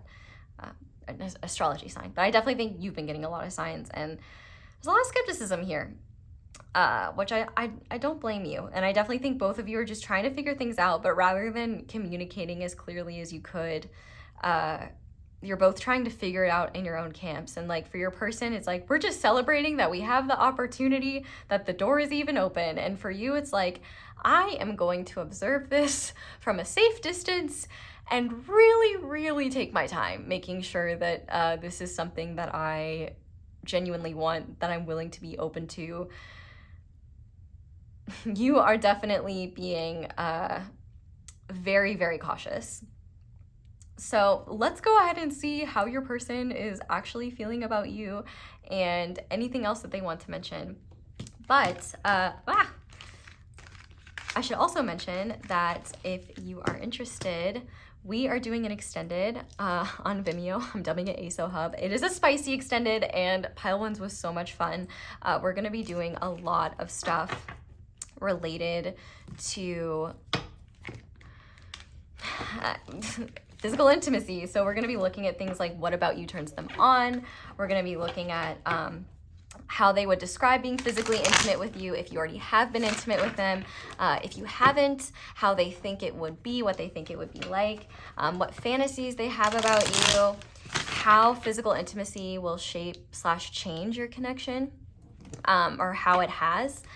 We're also going to look at like what they love about being intimate with you and get channeled messages. And we're also using the deck that you chose as the deck for that reading. So I should also mention, as I'm shuffling, I am going to have to shuffle each card off camera because the images are quite freaky. Freaky in a good way, but not good for our corporate overlords. So I'm gonna have to censor them before I lay them down in front of you on the camera. But I will let you see what they actually look like in the extended. So, and then of course in the extended, they'll all be uncensored. Everything will be unhinged per usual. So that'll be linked down below if you're interested. But I'm also just grateful for any type of support, like, subscribe, letting the ads play. All super helpful, and thank you to everyone who does that. And thank you, Jen, for being here and for sharing space with me. So we are going to look at your person's feelings, but I'm also kind of leaving it open as well. Like if thoughts or like energies or ideas or just whatever wants to come through, I'm gonna let that happen as well. So Pile 2's person, spirit, what are their feelings, thoughts, vibes, intentions towards pile number 2, please? Okay, we have the Queen of Swords. So like right off the bat, we got to get a censorship crystal. So, Queen of Swords. Okay. Pile 2's person, spirit. What are they feeling towards pile 2? We have the 4 of Pentacles, right? Yeah, Pentacles. What are they feeling for? We have the Moon. What are they feeling for? What's pile 2's person feeling for pile 2, please? We have the 10 of Cups. Okay, that is interesting because that was also our mini message. Yes, curses are cups. And one more, please, Spirit. How is pile 2's person feeling about pile 2, please? Okay, we have the 2 of Wands. All right. Yeah, I don't think this needs to be censored. So cool. And on the bottom of the deck, we have the 4 of Swords, which is this guy. Okay, I'm gonna move these over. So this is really interesting. I definitely feel like number 1, your person is very aware that you are either holding back or that you are being like, I don't know what the right word is. They're assessing your vibe to be very like, you're open to this, but not necessarily like gung-ho, super warm about it. Like, you're definitely keeping a bit of a distance even though you are communicating. It's actually really interesting that this Queen of Swords is like a heart sword in the mouth. I definitely feel like your person is feeling like maybe you're holding back a little bit in terms of what you're thinking and feeling, or they feel like you're being very rational. They could also be feeling like they need to be the ones to maybe dial back their feelings a little bit and just be more straightforward. They're definitely like feeling like either they need to communicate with you, like because you're being open towards communication, but maybe they're afraid to, or they're kind of feeling like your heart's not in it yet. Like your heart, like you're definitely considering them and they're very grateful for that. And you're being like friendly and open, and you can see that they can see that you're at the very least giving them a chance. But for example, if this person is from your past, they can definitely see like you're not, maybe not as warm this time around, or not as open, or not as receptive as you were in the past, which is completely understandable. And I think they understand it entirely. Like, they're like, understandable. But with this Queen of Swords as well, this could also represent your person, like not wanting to give away just how intensely they feel and seriously they feel. There's definitely a desire to communicate more, but I think they are just as afraid of communicating earnestly as you are. I feel like both of you are afraid of the truth hurting. For them, it's like, oh, I don't want to pursue this further. I don't actually have feelings for you. I guess that's actually a fear on both sides. I feel like both of you are afraid of getting hurt. But for your person, I feel like there's more of a I have really nothing to lose because I'm lucky to even have the opportunity kind of vibe, where in your case it does feel like you have something to lose. Like you're either losing, like maybe it's your dignity or your time or your sanity if you let this person in and they screw you over. So I feel like they're kind of aware that you're definitely being cautious, and I feel like that to them, I think, is a green flag. Like they're not bothered by that. They definitely, it just makes them kind of want to prove themselves more. And if they're from your past, they completely understand. So they don't see that as like, I can't believe like pile two's, not just like being super psyched about me showing up. I don't know why your person talks like that. But it's a fun way to talk. I don't know. Anyway, they can see that there's a bit of like, you're open but closed. With the Four of Pentacles, I definitely feel like they sense that you're holding back, but they also feel like they need to hold back. I do feel like as well, this shift in their energy, if this is someone from your past, could be because they actually have a stable foundation now. It could be that they have a stable foundation financially, or they've grown as a person enough to where they're not sabotaging their relationships, or feeling like they need to be roaming the earth. It's like the typical Four of Pentacles shows someone sitting down holding on to pentacles. In this one, we have 3 people being abducted by aliens. And I think that in your person's case, they're feeling like, oh, I'm hearing that song, like I Put a Spell on You. Is that by Annie Lennox? I don't know. But I think that if this is someone from your past, they never fully let go of the situation. Like I just heard right person, wrong time. Like I feel like they always kind of had you in mind as someone that they were interested in, but they felt like they weren't ready for that, or they, could have really been embarrassed by the way that they handled that situation. This could also represent them being aware that you're kind of holding back.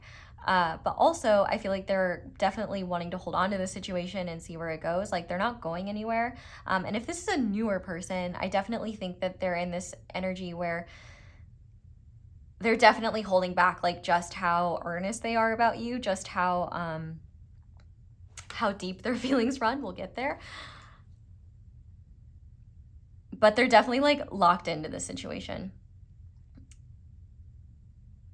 In a way where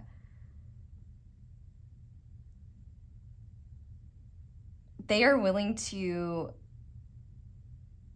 put up with and endure like a lot of uncertainty, a lot of time, a lot of what's the right word? Ambiguity between the two of you.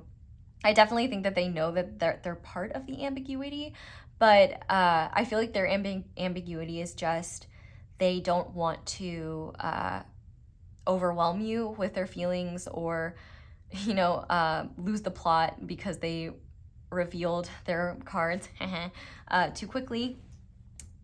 But I also think that they are holding on to the situation and maybe feel a bit possessive over, not over you, like, I mean, they could maybe in the future, but not in a way where like they would violate or disrespect your boundaries. But actually, maybe they did have an unhealthy level of possessiveness in the past that made them realize like they can't be in a relationship with someone until they've kind of dealt with those insecurity issues. I feel like they have gained security that they didn't have in the past, whether you know this person or like whether you knew this person in the past or not. Like they've definitely gained enough security where they can be vulnerable in a situation that scares the shit out of them, because it does scare the shit out of them with the moon. There's definitely secrets between the two of you, and a lot that they're unaware of and a lot that they don't know. They're also afraid, but I also feel like they are trying to look at the bright side because they can see the potential of what could happen here. And I also feel like, you know, if this is a past person, they completely understand why the situation is the way it is and why you are being so cautious. And if this is a newer person, they also understand why you're being cautious, because you know what? Love can hurt. And we all have painful past experiences. And so I feel like there's a lot of uncertainty here and a massive lack of clarity, which makes sense why you both are trying to find clarity through things like divination and, you know, checking your intuition. I feel like this person feels your fear, and I feel like that makes their fear worse. But they were already afraid too. So it's kind of like you guys are that Spider-Man meme where it's just two Spider-Mans pointing at each other. I also think, though, that this person feels like there's something spiritual about, or divine about you, about how you two are brought together, or how the two of you met one another, or how the two of you came back into contact with one another, or you know, started talking. Like they haven't fully figured out what this connection is. And I think what really scares them is they're kind of scared, like in both ways, in the sense that they're scared of being rejected, they're scared of losing you and losing the situation, especially if it progresses to a really fulfilling point. But also they're afraid of it progressing to a really fulfilling point and them really being tested in terms of like, you know, can they really hold this, and can they be, you know, is the inner work and the growth that they've done, is it going to be enough for them to be worthy of you? I feel like that is something that they are also worried about. And I feel like they feel like you're hiding things from them, or like holding back from them, which we've already kind of looked at. But also I think that they know that they're hiding from you kind of the depth of their feelings. We'll get there. But they're kind of accepting that uncertainty. There's definitely a lack of clarity here that they're also trying to understand. And I feel like they're having a lot of experiences where you're kind of popping up in their mind, or they're having a lot of like visions and like picturing a lot of things like happening in the future between the two of you. And I feel like it really motivates them. And I also feel like they can tell that it's the logical, reasonable, protective parts of you that are holding back. And I feel like they can tell too that your heart wants to be in it. Your heart, you want to trust them. You want to be open to this. It's just that you need to protect yourself and you need to care for yourself first and put yourself first. And so they completely understand that. I definitely feel like they're with the moon card here as well. It's like they're kind of trusting that that light will be brought to the situation in time, and that it won't be this way forever. But I definitely think that there's a lot of uncertainty and confusion right now, and there is the potential for I wouldn't say delusion, but like sometimes like there is the potential to not intuit correctly what the energy is saying. So like, for example, this person could intuit something negative that isn't true, like this person wants nothing to do with me, when in reality it's like, oh, this person is hesitating because they're afraid. It's not because they don't want anything to do with you. There could be the potential for fears to kind of distort what their intuition is getting. And I definitely think there's curiosity of whether that's happening with you. I definitely feel like there's, in general, just a massive lack of clarity in terms of what's going on with you and where you're at. I feel like they don't know at all. But that's not stopping them. I feel like they're still like really gung-ho about this and more than willing to face their fears around it. But with the 10 of Cups being here, they definitely see your connection as not only something with a lot of potential, but very fulfilling. Whatever time you have spent with each other has been some of the best time they've spent on this planet. They feel so good when they're around you, and they feel so fulfilled. Like, there's a lot of music coming through for you guys. I think it's like Clean Bandit. I don't know. It was a really popular song a while back. When I'm with you, there's no place I'd rather be. Like, that's their vibe. If you gave me a chance, I would take it. It's a shot in the dark. Yeah, that's the vibe for sure. But I also feel like they, you know, the 10 of Cups, it's a happily ever after kind of card. Like, they could really see you being their happily ever after. And would it be an ASO reading if I didn't bring up Shrek?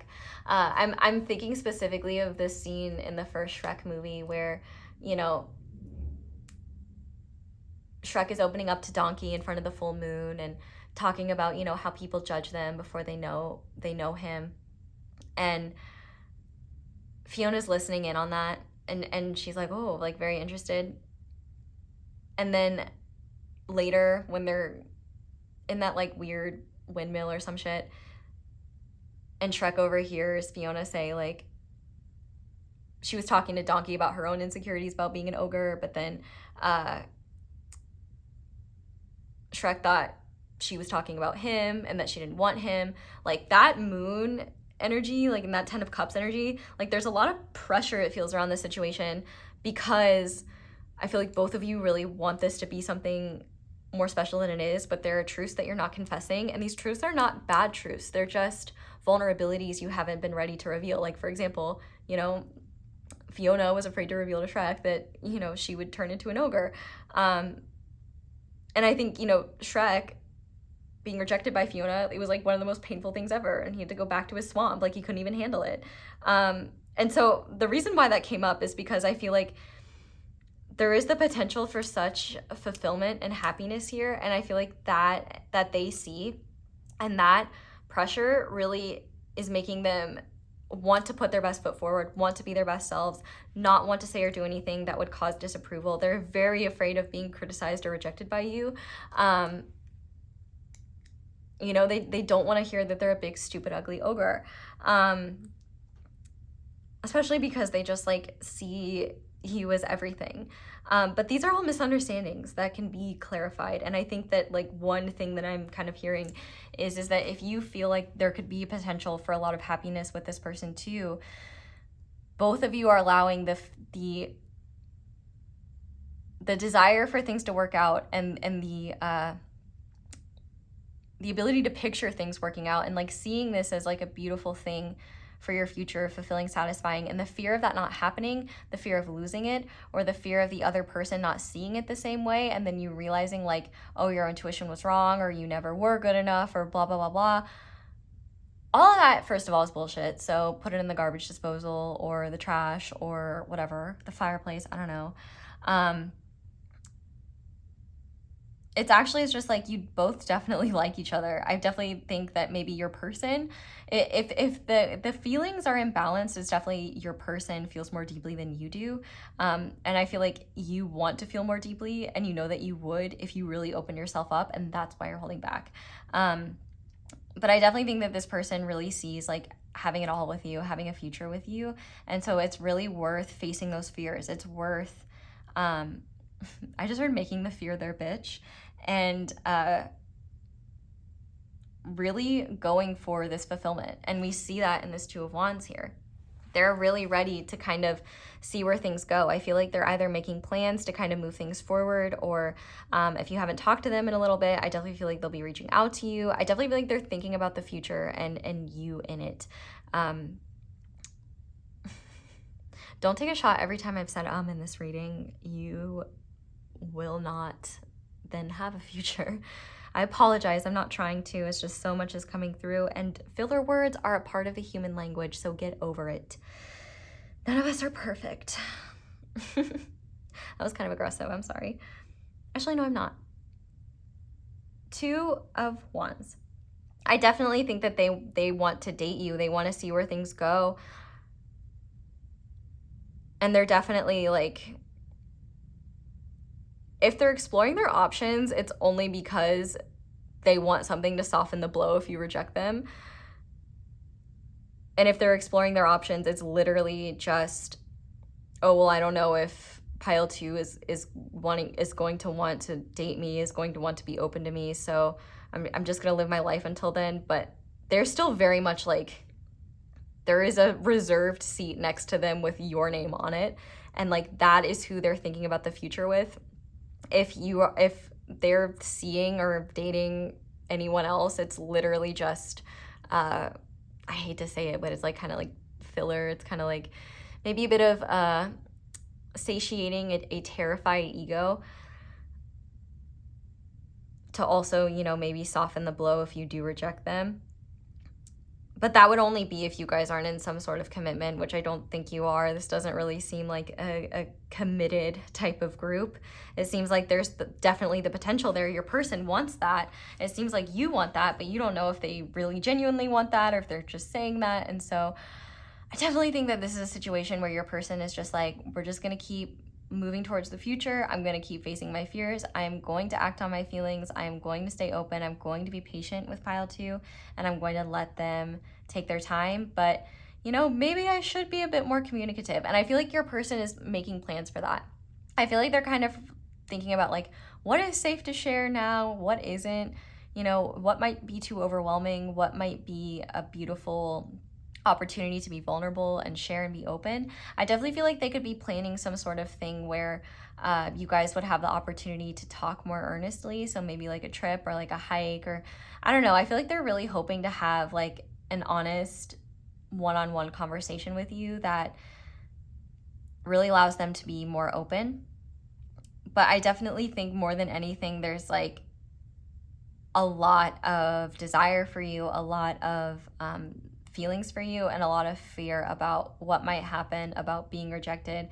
And I feel like they're just trying not to think about that. I feel like they're trying to look at the bright side and celebrating the fact that they've gotten this far, and hold on to that fact, and hold on to, you know, just whatever is meant to be will be, and be positive about the future. I definitely think that they're making specific plans, and I feel like they want to start dating you or keep dating you, and show you that they are serious about you. But there's definitely a lot of fear there, and I definitely think that, if anything, they are less certain of how you feel about them, or if they're even in your league, or if they're even worthy of you. So a lot going on there. More than anything, though, I'm hearing the Symphony song by Zara Larsson, which is such a bop, and I love that it went viral on TikTok recently, because, or at least I heard it did. Maybe that's old news now, because it's such a good song. It deserves to be highlighted. But I believe the backdrop that went with it was like dolphins and rainbows and just like happiness. That's really the 10 of Cups for me, and I feel like that's how they feel when they're around you, and that's a really scary thing. Like, it's such a level of joy, and if you resonate with that, I feel like you're really being encouraged to maybe be a bit more honest about, like, you know, it's not that I'm not into you, it's that I'm afraid. Like, I definitely think that honest communication with this person, they'll really respect that. So we're gonna go ahead and get some guidance for you now, and just see you know, what Spirit is guiding you to do. So, okay, well, that was clear. We have the Two of Cups. So I feel like, first of all, Spirit is saying, oh, another significant bird could be a crow or a raven. Spirit is saying you can trust this situation, and yeah, there is a heartfelt connection here. This person is serious about you, and you know, there might be some forgiveness required on your part for like anything that happened in the past, and that's obviously up to you. No one is owed your forgiveness. You're not required to forgive anybody. But if you really want to give this a second chance and the only thing stopping you is your ego, you really have to ask yourself, like, why are you holding back here? You know, your heart made it through once. What if you could, like, what if you actually get to experience this time what you were what you were hoping for the last time? And if you haven't, and if this person is newer, I feel like Spirit is saying this is no matter what, like, this is a beautiful opportunity to be in union and in connection with someone that sees you eye to eye, communicates with you earnestly, shares their heart with you, shares their feelings with you. I mean, with the lotus flower, like, there's opportunities for spiritual enlightenment. There's opportunities for emotional satisfaction on both ends. Like, this is definitely a situation where no matter what, whether it is meant to last a lifetime or not, it will be more than worth it. Like, you know, the Two of Cups doesn't talk about forever, but it does talk about for as long as it is meant to be, it will be wonderful. And the fact that we have the Ten of Cups here, I mean, the Ten of Cups is a lot more like happily ever after kind of forever vibes. So it's like, I feel like, you know, the Two of Cups can be the first step to that Ten of Cups, and seeing where that goes, and seeing, you know, having the opportunity to have a partnership where things are truly balanced and you feel seen and heard and understood. I definitely think the biggest barrier right now is this moon energy between the two of you, where you're maybe afraid to communicate and be fully honest and bring into light the insecurities, the fears, and the true feelings that lie there. And maybe you're afraid to look at the feelings that might lie there, because then you might feel like you can't protect yourself. But you can protect yourself, and you are safe. And you are safe even in the face of the unknown. You are safe in the face of vulnerability. And in fact, when you face those things, you realize that they're not as scary as you thought. And in fact, they can be very empowering. What other guidance do you have for pile 2, please? And we have the Hierophant. So I feel like this is specifically like, do things the traditional way. You know, I think one of the best things that you could do is make sure that how you and this person move forward is in a way that aligns with your values and aligns with what you feel like, with what is traditional for you or what is secure for you. I definitely feel like there's an opportunity to explore things in a very traditional way and take things slow. I feel like you're being encouraged to do that. But also, you know, if there's someone's opinion that you really trust, like a counselor or a priest, or, you know, something like just a wise guide that you trust, you know, seek that out. And, you know, obviously if it goes against what you feel intuitively, remember, anxiety screams, intuition whispers. You know, maybe don't take it, but do seek out guidance. I also feel like you're being encouraged to do things in a more traditional way with this person, and kind of do things in a more methodical, by the book way. Like, I feel like that will not only give you more security and more comfort, but it will also bring more stability and understanding to where the both of you are at, rather than leaving this like ambiguous moon energy around you. It's like, okay, like we're on our second date, we're on our third date, okay, like how many dates do you think until something more serious? Or like, you think that, like, you know, you could ask, like, how many dates do you think someone needs to go on before it's time for commitment? Me personally, I feel like it depends on the person and the situation, but I definitely think in your case, like, open communication, trusting in the wisdom that you've already learned from your past experiences, honoring your values, and sticking to whatever you feel or whatever is for you a more traditional way of dating and romance. I think following that will be most beneficial for you. And I also feel like you're also being called to recognize that if you truly want, like, the Hierophant card can also talk about things like marriage. If that is something that you want, you know, how are you gonna get married if you avoid anyone who makes you feel deeply? That's how you stay single. So definitely, like, it's like, you know, if you want that deep lifelong commitment, you have to be willing to make yourself vulnerable to people that you could see having that deep lifelong commitment with. And so I think Spirit is really giving you the red flag, and the green flag. That was a Freudian slip. But I feel like what that is meant to say is that by sticking to this more traditional template that already exists, you'll be able to see red flags in enough time before you're in too deep. You know, so like if they say something on the third date that's like really questionable, or, you know, if their energy changes really quickly and they just don't seem as invested, it's like, okay, well, we didn't go this far. Like, at least we didn't go as far as we did. Like, these red flags are speaking to me and I can back away, and now I know. But also, you know, it's by taking things slow, you have the opportunity to see all the green flags that could be there. So definitely there's an energy here of taking things slow, really taking your time, getting to know one another, following whatever is traditional for you, and trusting in your own wisdom and seeking out guidance should you need it. But finally, Spirit, is there any other guidance you would like to give to pile 2, please? We have the Knight of Wands. So I definitely think that if there's action that you've been holding back on taking, definitely take it. Whether that's responding to a text, or if you have the opportunity to travel near this person or travel with this person.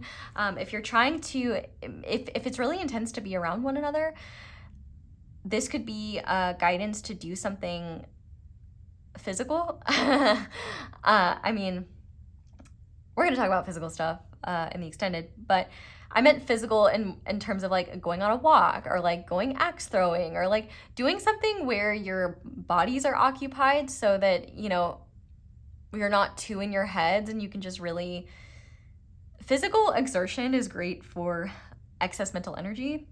I feel like it could also just kind of relieve the pressure that exists between the two of you. It might be easier to talk more openly if there's an activity you both are focusing on. But also I feel like Spirit is really encouraging you to be brave and, you know, go for what you want and really face this person in this situation head on, because I feel like, you know, deep down you do want to explore it. You just don't want to be hurt. And, you know, the Knight of Wands isn't afraid of a little pain. The Knight of Wands is ready for it, because they're led by a greater pursuit, by something that's something that they're truly passionate about, and that they have true desire for. So I definitely think you're being encouraged. If your passion leads you to take some sort of action towards this person, honor it. You may find that this person takes some passionate action towards you. But also, you know, I think that this Knight of Wands is also saying, you know, if this person is really wanting to rush things and move things forward too quickly, and you want to slow things down, I feel like their response will give you the whole answer that you need. Like, you know, because the Knight of Wands can be easy come, easy go, right? That's why that Hierophant energy, that structure, will protect you. Because if that is the case, which I don't think it is, but if it were the case, you know, you wouldn't have gotten too invested before it happened. And consequently, if you take things slow and the passion is still there, then you know, okay, this person is earnest. I definitely think there's a lot of passion between the two of you, and you should honor it. And I feel like Spirit is really encouraging you as well to, you know, be courageous and take action, especially if the ball is in your court. And even if the ball is in their court, don't be afraid to take action towards them anyway. I really think courage is your friend in this situation, and passivity isn't. Exploration is. And I feel like the longer you just kind of sit in this, well, I just need to figure it out before I take action, you're not gonna figure it out before you take action. You're going to start understanding as you take action. And do we ever truly understand anything? We have to explore things and see what happens. So be courageous, and like I know you can be, and really go for it, because not only do you deserve to, but there's the potential for something really beautiful here, and it can only happen if you're willing to be open to this person and those opportunities. So pile 2, I'm gonna go get spicy. If you want to join me over there, that will be linked down below. But if you are leaving me here, thank you guys so much for watching, and thank you so much for letting my ads play in the background. That's one of the simplest and easiest ways to show support for me and my channel, so thank you to everyone who does that.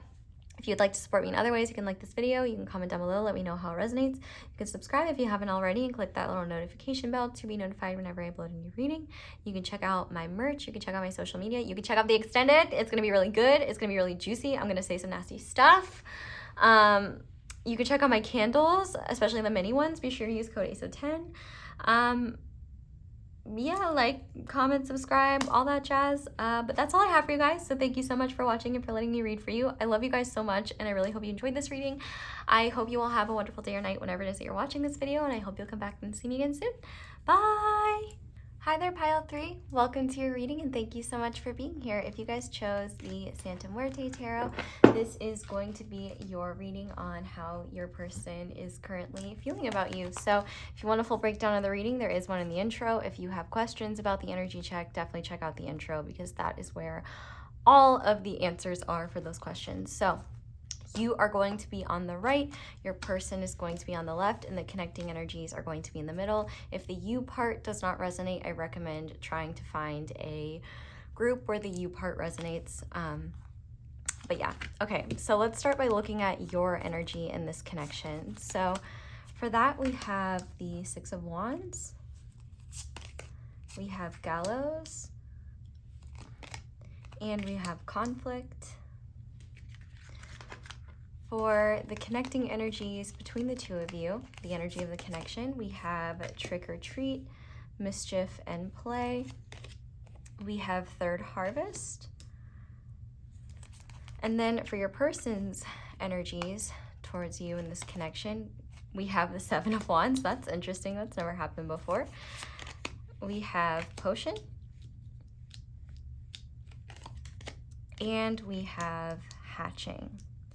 Okay, cool. Let me make sure everything's in the, yes, it is. So this situation might be pretty specific. So if what I am saying doesn't end up resonating, definitely check out a different group. But if this is your reading, I'm gonna start with your energy. And what I wanna start with is this Conflict card, well, your cards. I definitely feel like there has either been, I want to start with Conflict actually. There's either been a conflict recently between you and this person. You are in the midst of a conflict with this person where you've had to set boundaries or set certain expectations of how this person needs to show up or how things need to go. Or there is an internal conflict going on around this situation with your person.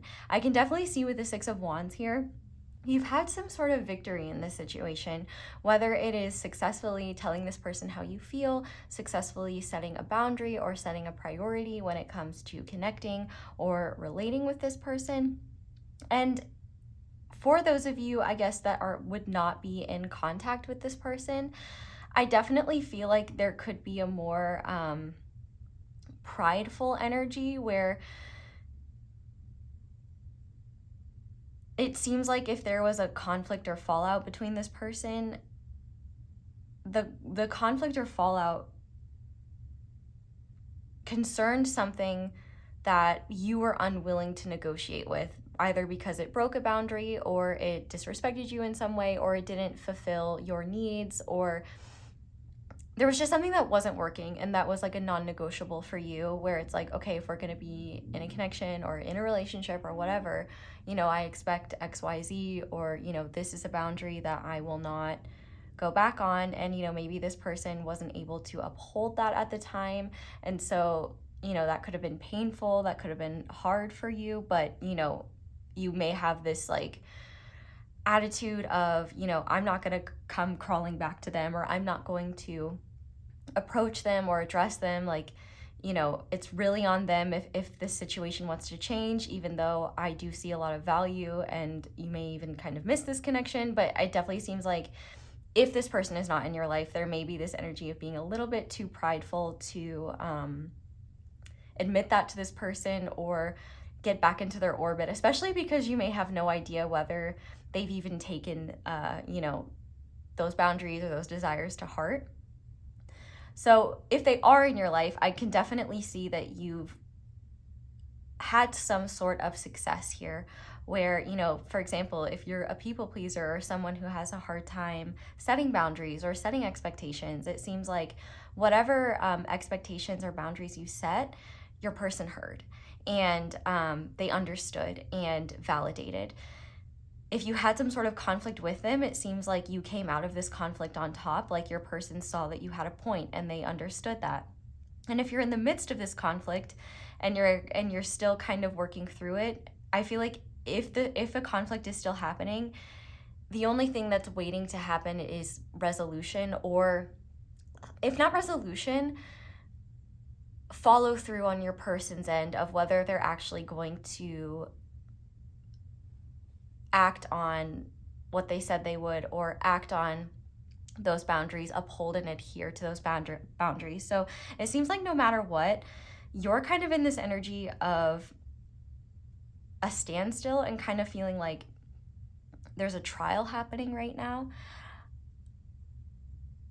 If the conflict is only internal, it definitely seems like there could just be some certain uncertainties about your person, how they're showing up, or whether they are going to show up in a way that you can trust. I definitely feel like there is an investment in not looking foolish or embarrassing yourself by missing a red flag with this person or something like that. There's really this vibe of like, I feel like actually I have to commend a lot of you. You know, if you really stepped outside of your comfort zone to set this boundary or to even engage in a conflict that, you know, maybe you didn't want to, but you knew was necessary in order to get your needs met or make the connection be doable for you and make this connection work. Like, I just want to say I'm so proud of you for doing that. And I can kind of see here, you're probably really proud of yourself. You're like, wow, like, I can stand up for myself. I don't just have to accept whatever someone brings to me. And for some of you, you may have told this person, like, look, like, I'm not going to invest any time and energy into this if you're not willing to show up in this way, or if you know, the type of behavior you've been exhibiting that violates my boundaries, like, if you keep doing that, I'm not going to interact with you. Like, this is not going to be a thing. So I can definitely see here, you are in this position where, like, I feel like you're kind of waiting and holding your breath a little bit. I'm even finding myself, like, having a hard time breathing. And there's just a lot of uncertainty about, like, okay, we had this, like, whatever, no matter what, there was some sort of, like, personal win for you where you stood up for yourself and you stood up for your needs, your boundaries, things like that. Even if it was really hard, even if it took everything in you, even if it felt like you were gonna die as you were doing it, and you survived, yay.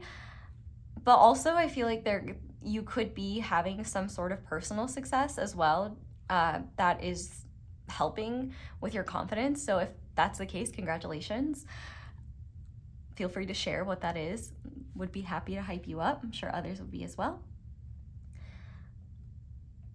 But I definitely think you're more so in a situation where, like, the action is less so in your court and more so in your person's court. So let's talk about your person's energy. I feel like it is so interesting that we have the progression from the 6 of Wands to the 7 of Wands.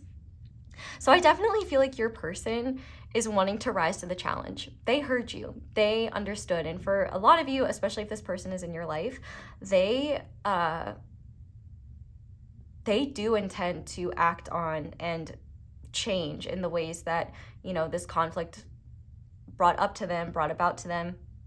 they want to work for this connection and they do see the value of it. The fact that we have hatching here, you know, I definitely feel like they could be hatching a plan, literally, like they could be concocting plans to kind of show you that you matter, show you that this connection matters, show you that you're important.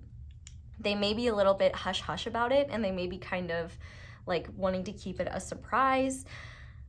But also I feel like they're in this very powerful position right now where it seems like, whether this is someone in your life presently or not, whatever conflict or discussion happened where you set boundaries or you spoke the truth of your feelings and the truth of maybe how this person's behavior was making you feel or your perceptions of this person, they took them to heart. And I think that you could have spoken to truths that really woke them up in a way where they realized they weren't living, their actions weren't aligning with their values. And also realizing, like, if they want to have a relationship or a connection with you, they can't play the same games that they used to in the past, or play the games that they do with others, or they can't get away with being an old version of themselves. And the thing is that they don't want to be that version of themselves. I think that this person seems to have had a tendency to be drawn to people that don't call them out, or that don't take connection too seriously, because then they don't have to look at themselves too seriously.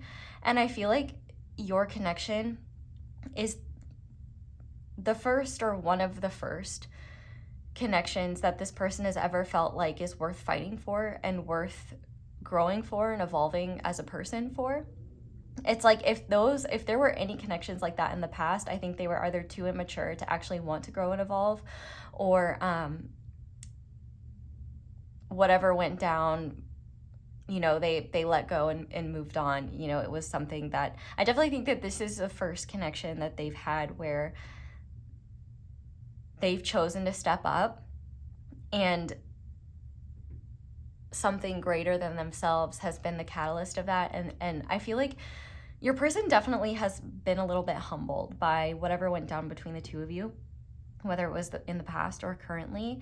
And I do think that there could be some defensiveness where, and maybe that was something that was challenging. Like, maybe originally there was some defensiveness and just some, like, it could have taken them a minute to kind of receive what you had to say. Even if you said it in a very gentle way, like, it could be that this person isn't used to hearing, especially from people that they really admire and care about or are really into, that they have messed up, or that they need to shape up. Like, the vibes here are really like shape up or ship out. And your person almost kind of reminds me of like a kid that's never had to have discipline before, finally realizing, like, getting woken up by the cold, harsh realities of life and being like, oh, I can't have my cake and eat it too. Like, if I want something genuine, I have to be genuine. Like, if I want this connection with pile 3, I have to be the type of person that pile 3 deserves. I have to show up for pile 3. And I also have to be the type of person that pile 3, you know, has told me that they need, or has expected, you know, to be at pile 3's side. I have to act like this. And I think what's really interesting too is that there's this wreath around your head, and on your person's head, like, it kind of looks like imaginary, like a wreath floating above their head. And so I feel like they are moving towards victory as well. They want to be victorious in this situation.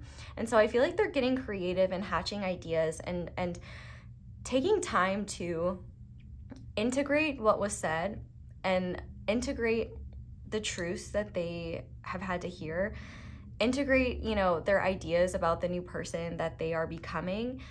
They're definitely in the middle of a rebirth, and they're definitely feeling a little bit vulnerable and a little bit shaky. I mean, think about like a little baby bird when it hatches from an egg, you know, usually doesn't have its eyes open yet. It usually, you know, doesn't have feathers or anything like that. It's just a little guy. And so I feel like your person is definitely feeling very sensitive and very vulnerable right now. And they might be a little bit standoffish, or a little like a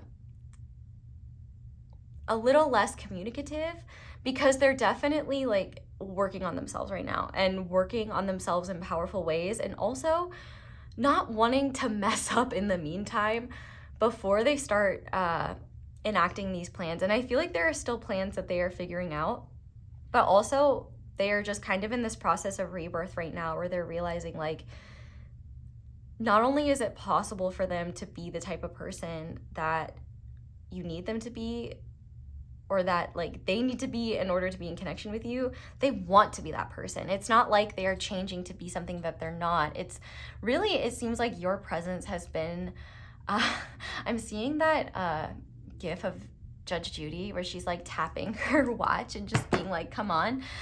It kind of seems like this person internally was wanting to change for a really long time, but nothing in the external world had challenged them to actually do that. And I'm not saying your person is a kid. They shouldn't be. These readings are for adults. So if you're not an adult, please go somewhere else. Please come back later though, when you're older. It's not that I don't want you to be here. It's just that I want you to be mature enough for this content. You're welcome when you're 18. That's all I'm saying. But I definitely feel like this person, you know, was able to kind of, maybe your person is really attractive. Should I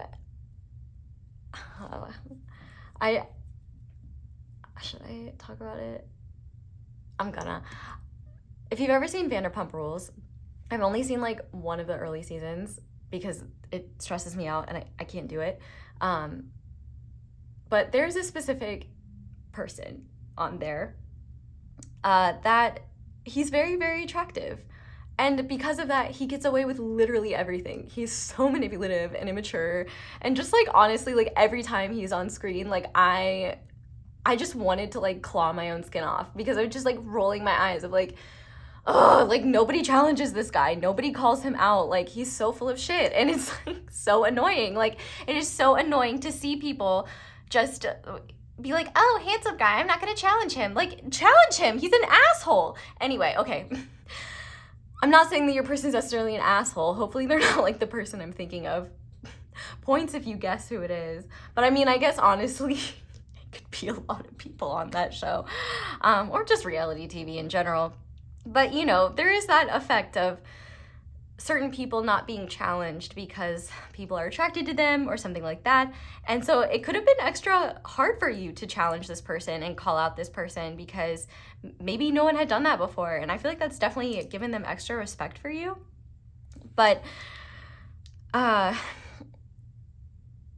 they're definitely like taking everything you said to heart, and they are stepping up to the challenge. They are rising to the challenge, and they want to be a better version of themselves. They want to be a better person. And so I do feel like they're fighting for this. Now, a lot of what I've been interpreting is if this person is in your life. So if this person is not in your life right now, I feel like they are wanting to get back to your life, and they are working towards that, and knowing that they are not ready yet. They're like a half-baked cake. It's like they want to come correct. Well, they know, like, if they're gonna come at all, they better come correct, otherwise they're just gonna look dumb. So they're working on that right now. And there's definitely an element of, I think, surprise for them, because it could have been that, number one, it seems like whatever you called out was actually a relief for them. Like, it was like, finally, like, someone called this out and finally, like, said, like, this isn't acceptable.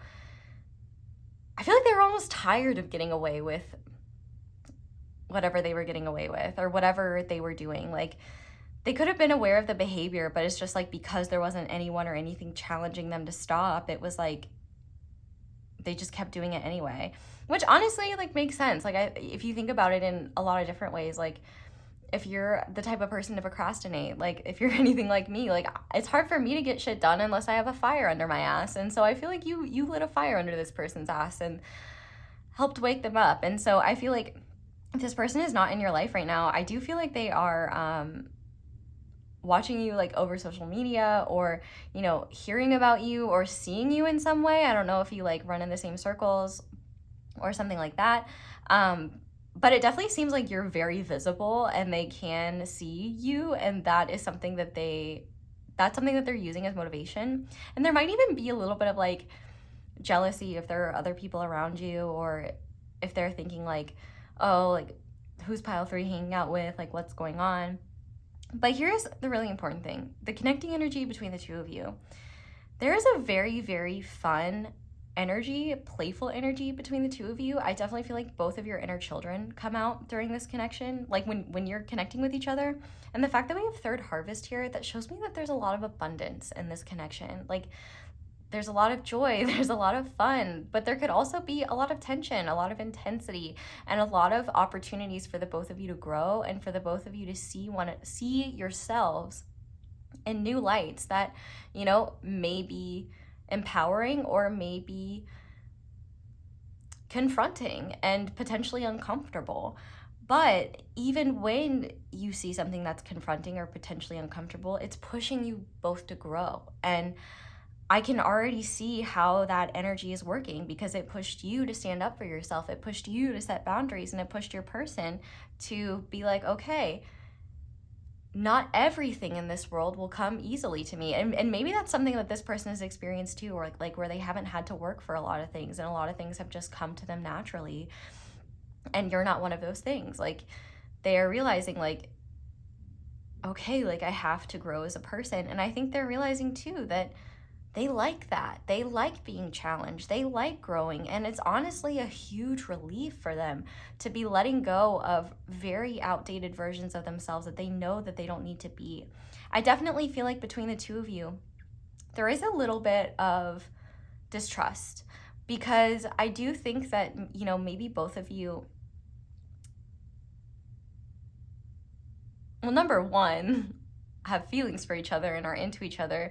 So it's like you want to put your best foot forward, and there's a little bit of nerves, but also I feel like both of you have certain personas that you, or I guess maybe not personas, but like masks that you wear out in the world. And for you, it might be a complacent people pleaser mask. And then when you go home, you're like, why did I do that? I should have done. And for your person, I feel like they kind of wear a mask of, oh, I don't really care about anything, like very nonchalant, like jokester, kind of like, I'm just a cool guy, I'm just a cool girl, like, I'm just hanging out, you know, I'm just a cool person, keeping it cool all the time.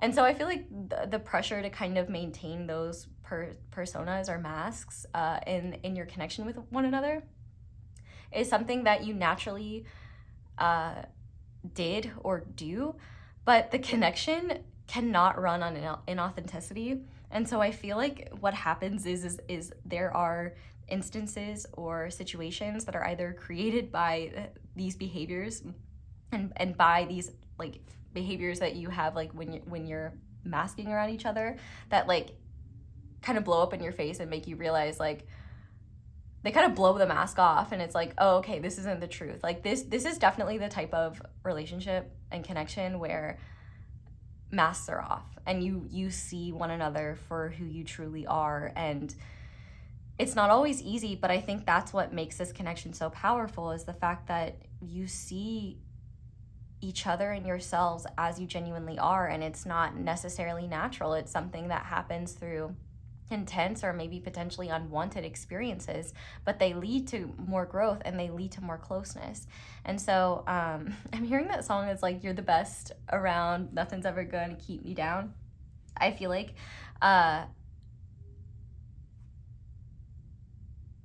this connection pushes both of you to grow and be better versions of yourselves.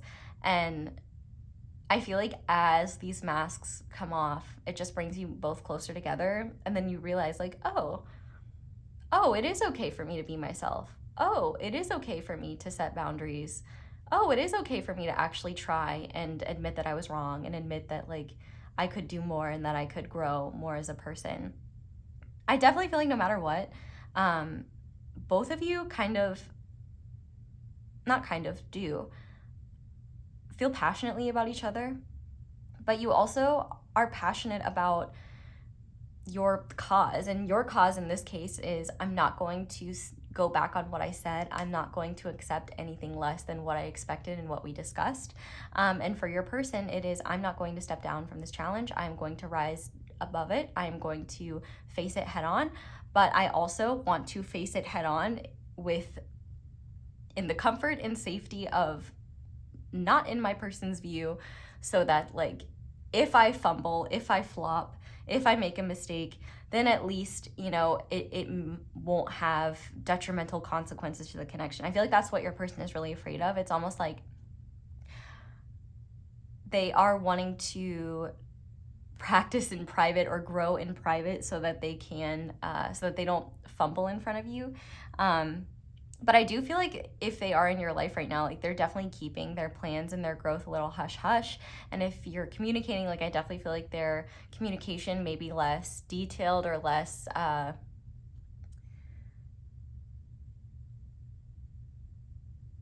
playful than it usually is.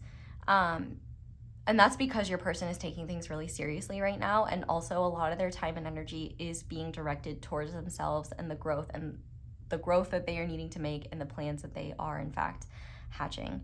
I also wanted to mention Leo energy is highlighted here on both sides. The Six of Wands, Jupiter in Leo, so you could have a Jupiter in Leo. You don't have to, just take that as extra confirmation. Jupiter is also ruled by Sagittarius, so Leo or Sagittarius energy could be significant for you. And then Mars in Leo is highlighted in the Seven of Wands. So your person could have a Mars in Leo, which would definitely explain like pride and but also the willingness to stand up and fight for what they believe in. And I do feel like they believe in this connection. They see the value of it. And I feel like there's a little bit of uncertainty on both sides of whether things are going to work out and that,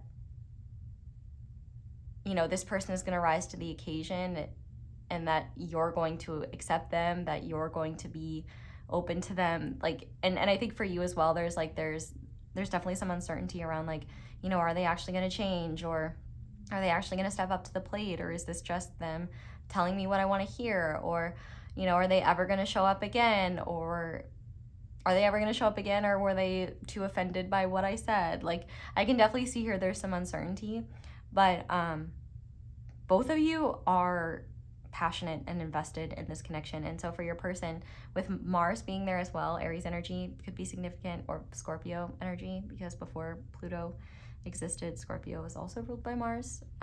But anyway, we're gonna go ahead and get into your tarot now and see how your person is really feeling. And I feel like this is really fitting because you guys chose the Santa Muerte deck, which is, you know, death. But while I'm shuffling, if you are interested, we are going to be doing an extended, and it's gonna be a spicy extended.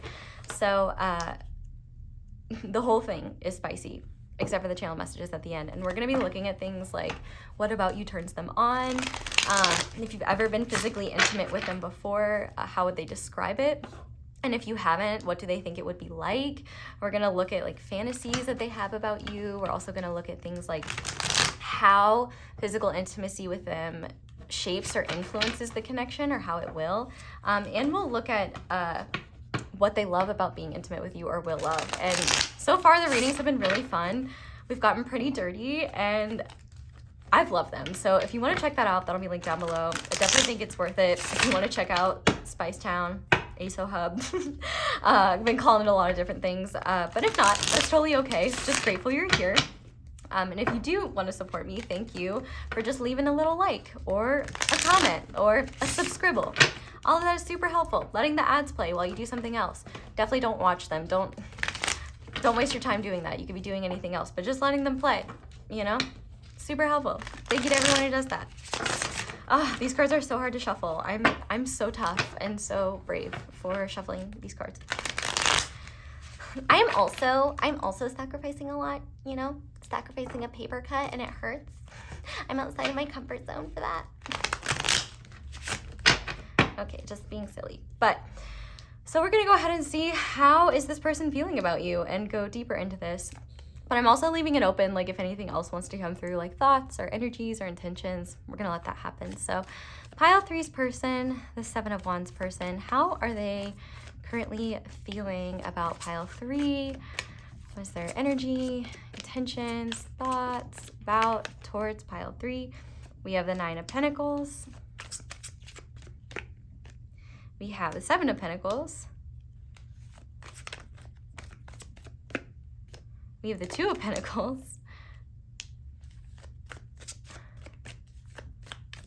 What else, Spirit? We have the Knight of Cups. That flew. And one more, please. Wow, and we have the Ten of Cups. So, and on the back of the deck is Judgment, which I just think is so fitting. Like, you've definitely brought, like, a judgment moment to them, like, where you made this person, like, realize that they see the world differently. Like, Judgment is all about powerful transformation and rebirth. Judgment typically, in the traditional Rider-Waite, depicts the rapture. So I definitely think that your person is going through a powerful, powerful rebirth right now. And what's really interesting, I actually really like that we have all of these pentacles out here. I do feel like money is a factor in this connection. And I don't know if it's because, like, maybe you have more money than this person and there's insecurity around that, or it's less about money and more about physical grounded action, or just being in the real world, like reality. I definitely feel like even though there may not be a lot happening in the connection or in the relationship right now externally, there's a lot happening internally. And I definitely feel like your person is actually acting on their feelings. I feel like your person could have been guilty in the past of being flighty in relationships and being hot and cold. Maybe that's something they tried to do with you and you're like, Or maybe that's something that they came back around and tried to do again and you were like, motherfucker, you are not doing this to me again. Like, you either come correct or you don't come at all. Like, I don't want to know about it. I don't want to deal with it. Waste someone else's time. I definitely think that your person not only respects you, but also is working really hard to be more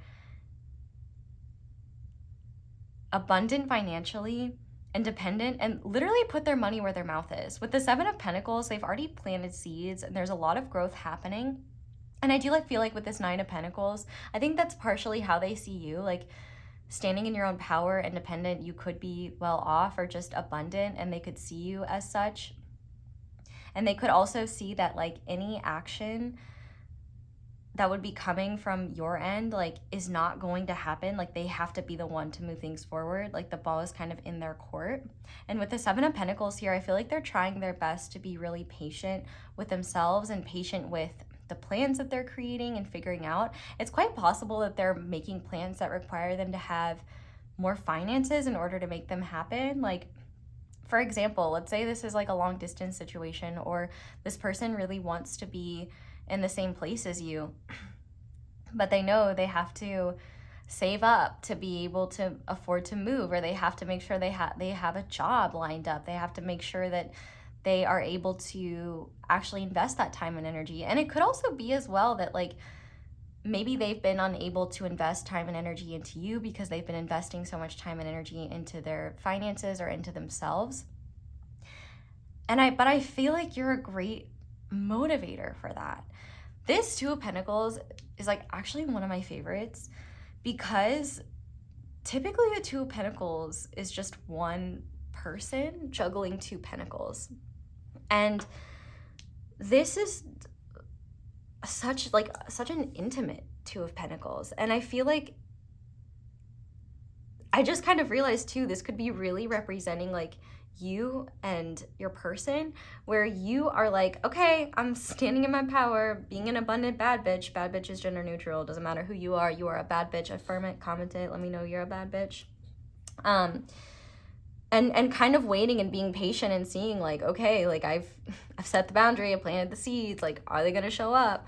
And just kind of waiting and seeing, doing your part. Whereas your person is like, pile number 3 makes me feel fulfilled in a way that I have not experienced with someone else. And also, they are challenging me in ways that expand my consciousness and expand my heart space, expand my feelings.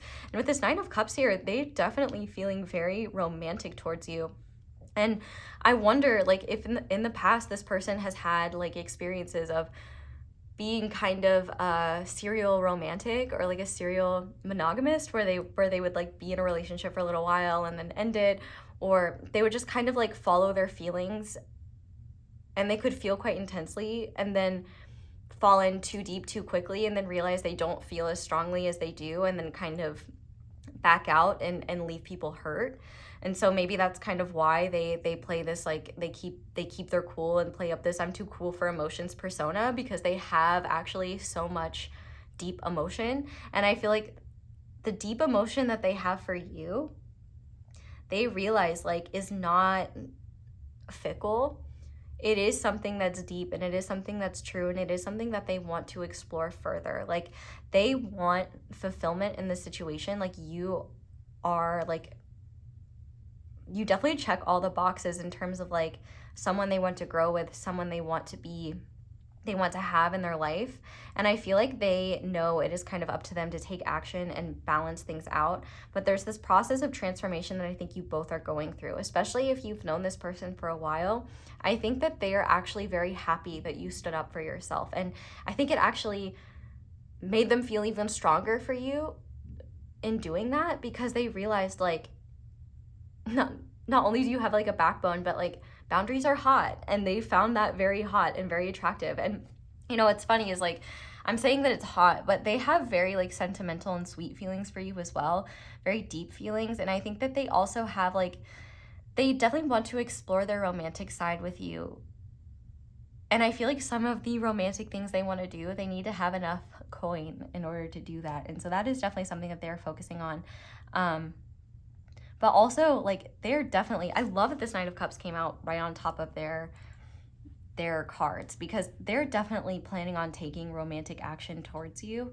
And what that will be, that could be a gesture that you said that you expected, or like, for example, you know, if you were like, I don't want to do the situationship thing. Like, I either want to be in a committed relationship, be dating and see where it goes, or we're just friends or whatever. Or otherwise we're just friends. Like, and I feel like your person could be like, yeah, okay, I actually want to do that too. You know, with this Knight of Cups, like their emotions are overflowing. And I definitely feel like the fact that you've been a catalyst for their own growth, I feel like just makes you even more attractive to them. And with this Two of Pentacles, I feel like they're just trying to rebalance things and bring things back to an equilibrium, and they're recognizing that that takes patience and that takes time. This is actually really straightforward. It's like you have inspired them to be their best selves. And actually, I'm kind of like getting emotional, but like they're like saying thank you. Like, thank you for not putting up with my bullshit. Thank you for not letting me get away with behavior that I am greater than. Thank you for pushing me to be my best self, and thank you for reminding me that I'm worthy of being the type of person that my values tell me I should be. You know, you are a genuine confidant, and they trust you. And that's really important, because I think this person has had yes men around them in the past, or people that will just go along with whatever they want because they just want to keep your person around, or they want to gain something from your person. Like, I definitely feel like your person is someone who is very genuine and very willing to help people. But when it comes to like romantic relationships and love, I feel like they are definitely out of their depth. And it's also something where they maybe are very uncomfortable with being challenged in that way, because it's a little bit more vulnerable when it's someone you're interested in romantically. So I definitely think that they really respect you, and they are definitely making plans and taking actions towards showing you that they can show up for the expectations that you set. But it's definitely taking time. Like, if you're feeling like, okay, yeah, but like how long? I don't know. I'm not a clock. I'm just a pair of talking hands on the internet. And timing is different for everyone. But with this Ten of Cups here, I definitely feel like they could see not only do they feel a sense of fulfillment around you, but they're really happy with the person that they are becoming as a result of your influence. And I feel like that also makes them visualize a future, not only a future with you in it, but a future as the version of themselves they were worried they would never be able to become because of the influences around them, which is an excuse, Pile 3's person. Doesn't matter what influences are around you, you could still choose to do things differently. You could change those influences. But I kind of think of it similar to, like, you know, how a lot of celebrities are just in, like, their worst selves are enabled because nobody's going to tell them no. You know, usually they have a lot of people around them that benefit by keeping them happy, or, you know, things like that. Like, people in positions of privilege and power often have much less pressure to change or to grow because the people around them either want to benefit from what they have or don't want to be ousted by that person, which makes sense. And, you know, no matter what your person's position is, like, I definitely feel like it is a breath of fresh air to have someone, you know, kind of show, like, I don't care who you are, you better come correct if you're going to be in my life. Like, I don't care if you're the Pope. Like, the Pope better respect my boundaries or he can keep his ass in the cathedral. Like, I'm not doing it. Like, mad respect for you, Pile 3. So I definitely think that they really respect that and they find that really attractive. And it just goes to show how genuine you are and the fact that you genuinely do like them for them. And the fact that you're willing to, like, give them a chance and, like, show them, you know, how you deserve to be treated and show them, like, this is what I expect. You know, boundaries are not a sign of pushing someone away. They're a roadmap to telling someone, you know, this is how you can stay in my life. Like, I want you in my life, but these things need to be upheld. And I think that this is also helping your person realize there are boundaries that I've been letting other people violate. And, oh, I actually didn't even realize that I could set boundaries in this way. Like, I definitely feel like your person is growing a lot and being confronted with a lot of very intense themes in their life, not just related to you, but, like, you are definitely the catalyst where they're having to look at a lot of their behavior. And also, I think that they're looking at the quality of their friendships, the quality of the people around them, and kind of recognizing a lot of these people don't really have my back the way I thought they did. And I also, this is really interesting, I feel like they had a vision to a future moment where they were thinking about, like, their wedding or some sort of event where family and loved ones would be around, and being like, would I really want my family or my future spouse or Pile 3 to, like, meet these people and be around these people? No. Like, I feel like your presence and your influence made this person look at the people that they were surrounding themselves with a more discerning eye and realize, like, oh, I'm actually embarrassed to be associated with these people. Oh, I'm actually, like, these are not the birds. These are, like, you know, birds of a feather flock together. Like, this is not my flock. I don't want to be associated with this flock.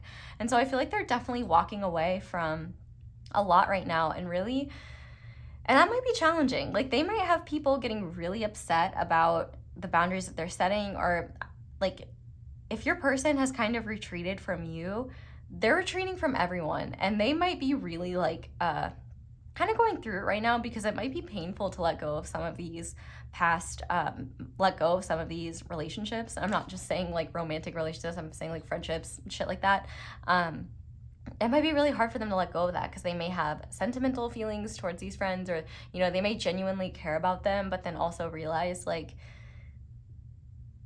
they don't add to your life. I feel like your person has too many connections in their life that were forged from a place of pity, or from a place of, I feel obligated to be this person's friend. Like, I feel bad for them. Like, they need me.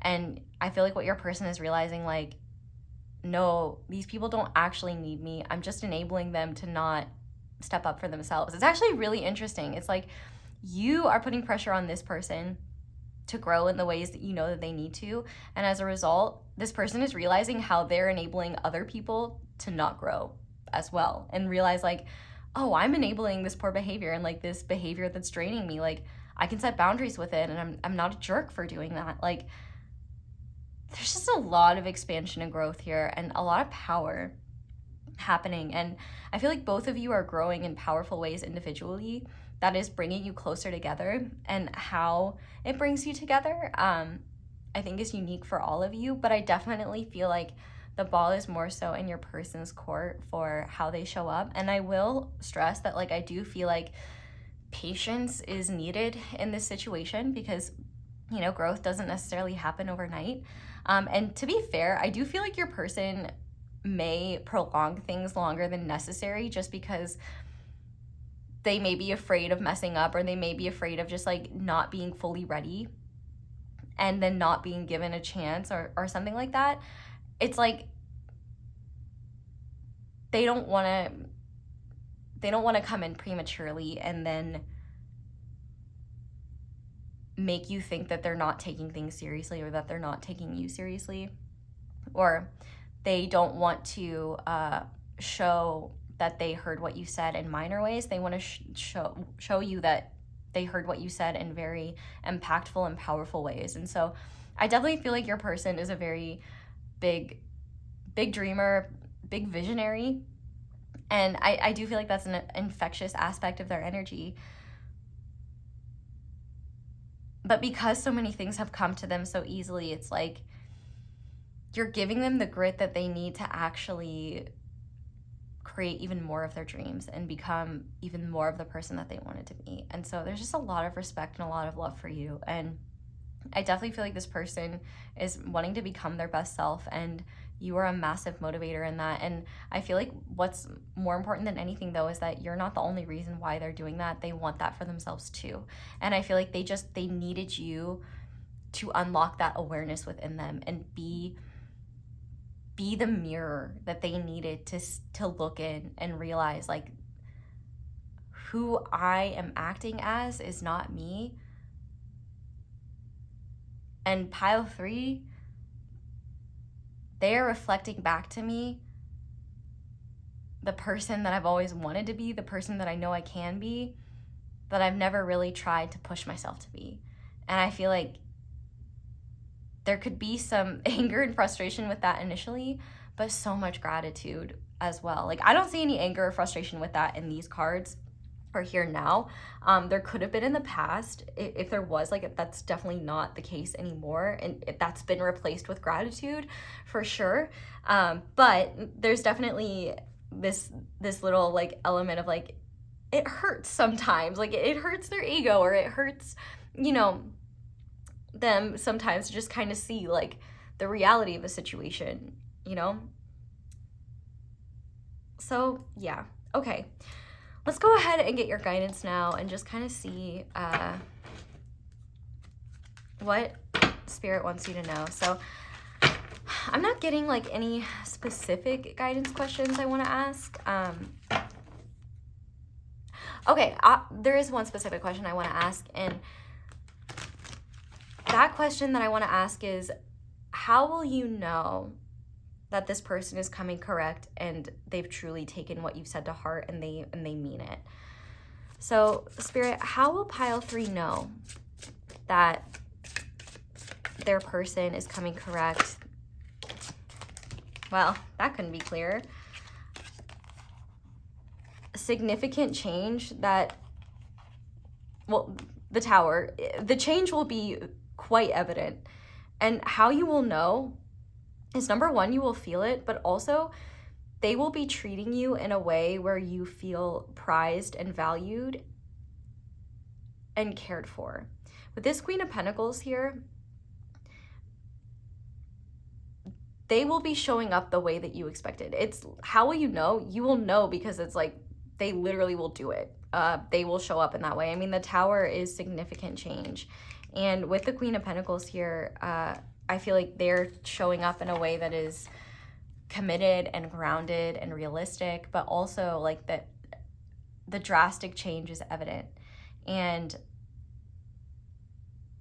so I guess, how will you know? You'll know. It's like, how do I know if I've had an orgasm? If you've had one, you know. If you haven't, once you do, you'll know.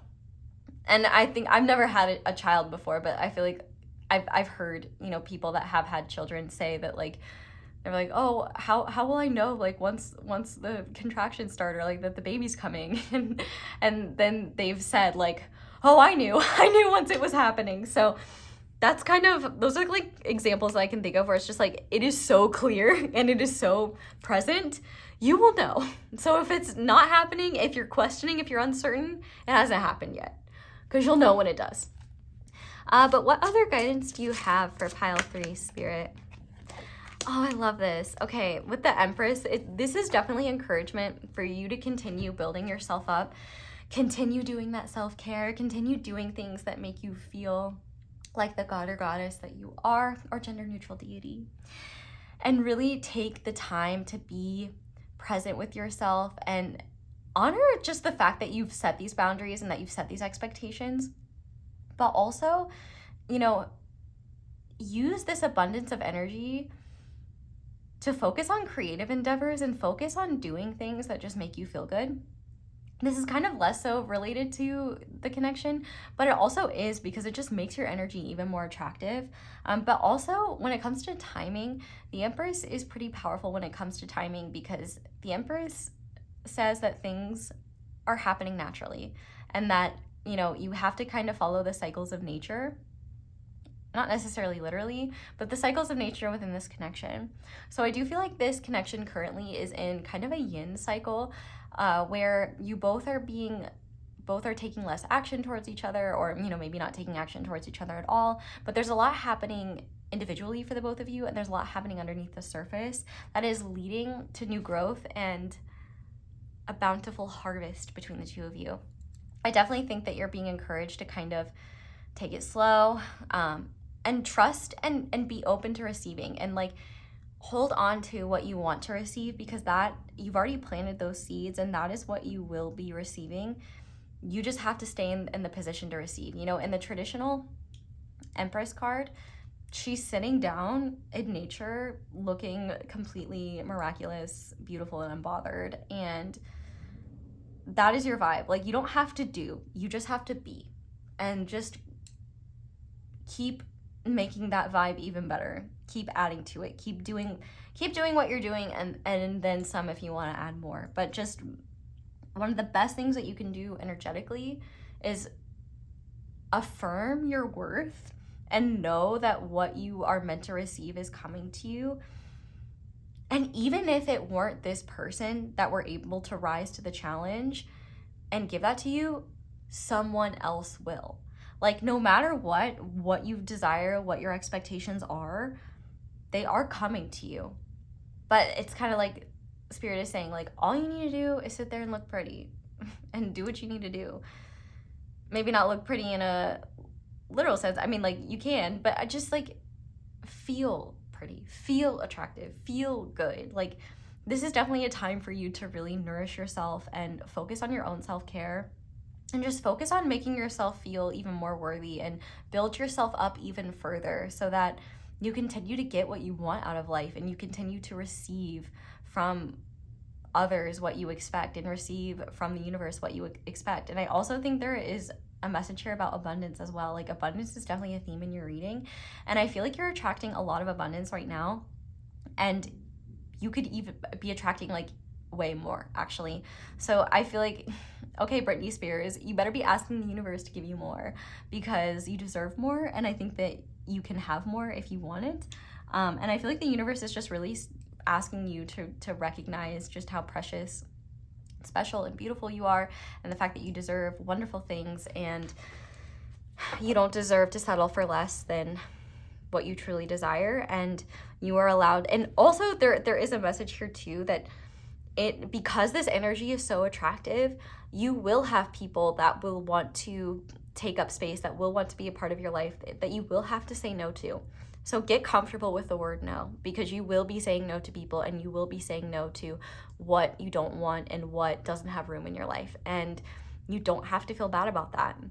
In fact, I encourage you not to. No is a healthy and important and normal thing to say. But is there any other guidance that you have for pile 3, Spirit? Oh, no, I was literally just thinking, like, pile 3, Empress. We have the 3 of Pentacles. So Look, we have the Judgment on the back of the deck again. So I definitely feel like whenever the situation is meant to come to a head, like your person will take action on their plans or really kind of show you, hey, here I am, pile 3, I'm coming correct. I definitely feel like you're being asked to be open to working with this person. You know, if there is any action that you take towards them, you know, if they're making it clear that you matter to them and that they are wanting to, that they are in the process of growing and changing, if you want to be a support system through that process and like work with them, you're being encouraged to do so. But I also see a message here kind of related to work where you're really being encouraged to channel this Empress energy that you have been embodying in the workplace.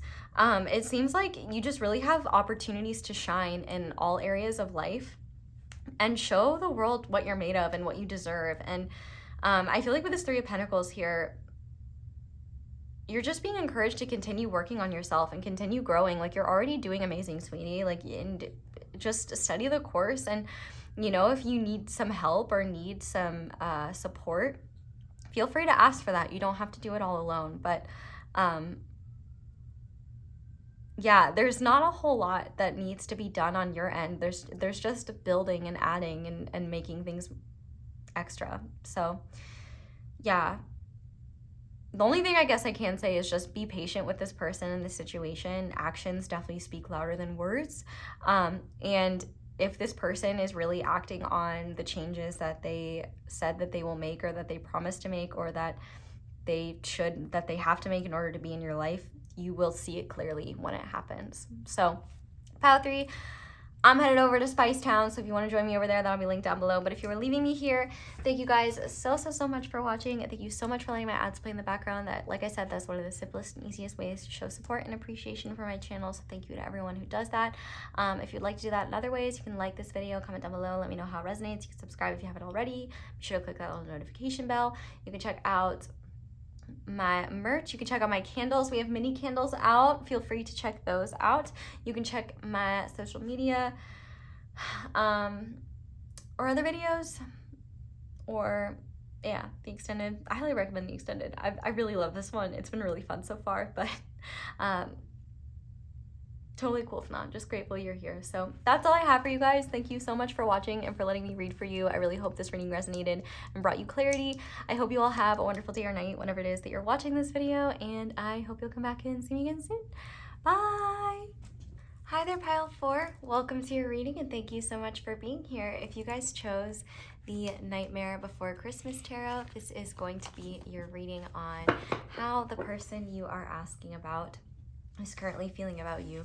Forgive me if my voice sounds a little hoarse or weird. I woke up just a little bit ago, so I don't sound the most clear when I wake up. But anyway, if you want a full breakdown of the reading, there is one in the intro. We're going to start with the energy check. If the you portion does not resonate, you may want to try a different group and see if you can find yourself. But you are going to be on the right. Your person, or the person you're asking about, or the person that's coming through is going to be on the left, and the energy between the two of you is going to be in the middle. So starting with your energy, we have the 9 of Cups. We have Mute, and we have Time. For the connecting energies between you and your person, we have Mummy with Change and Dark Moon or New Moon.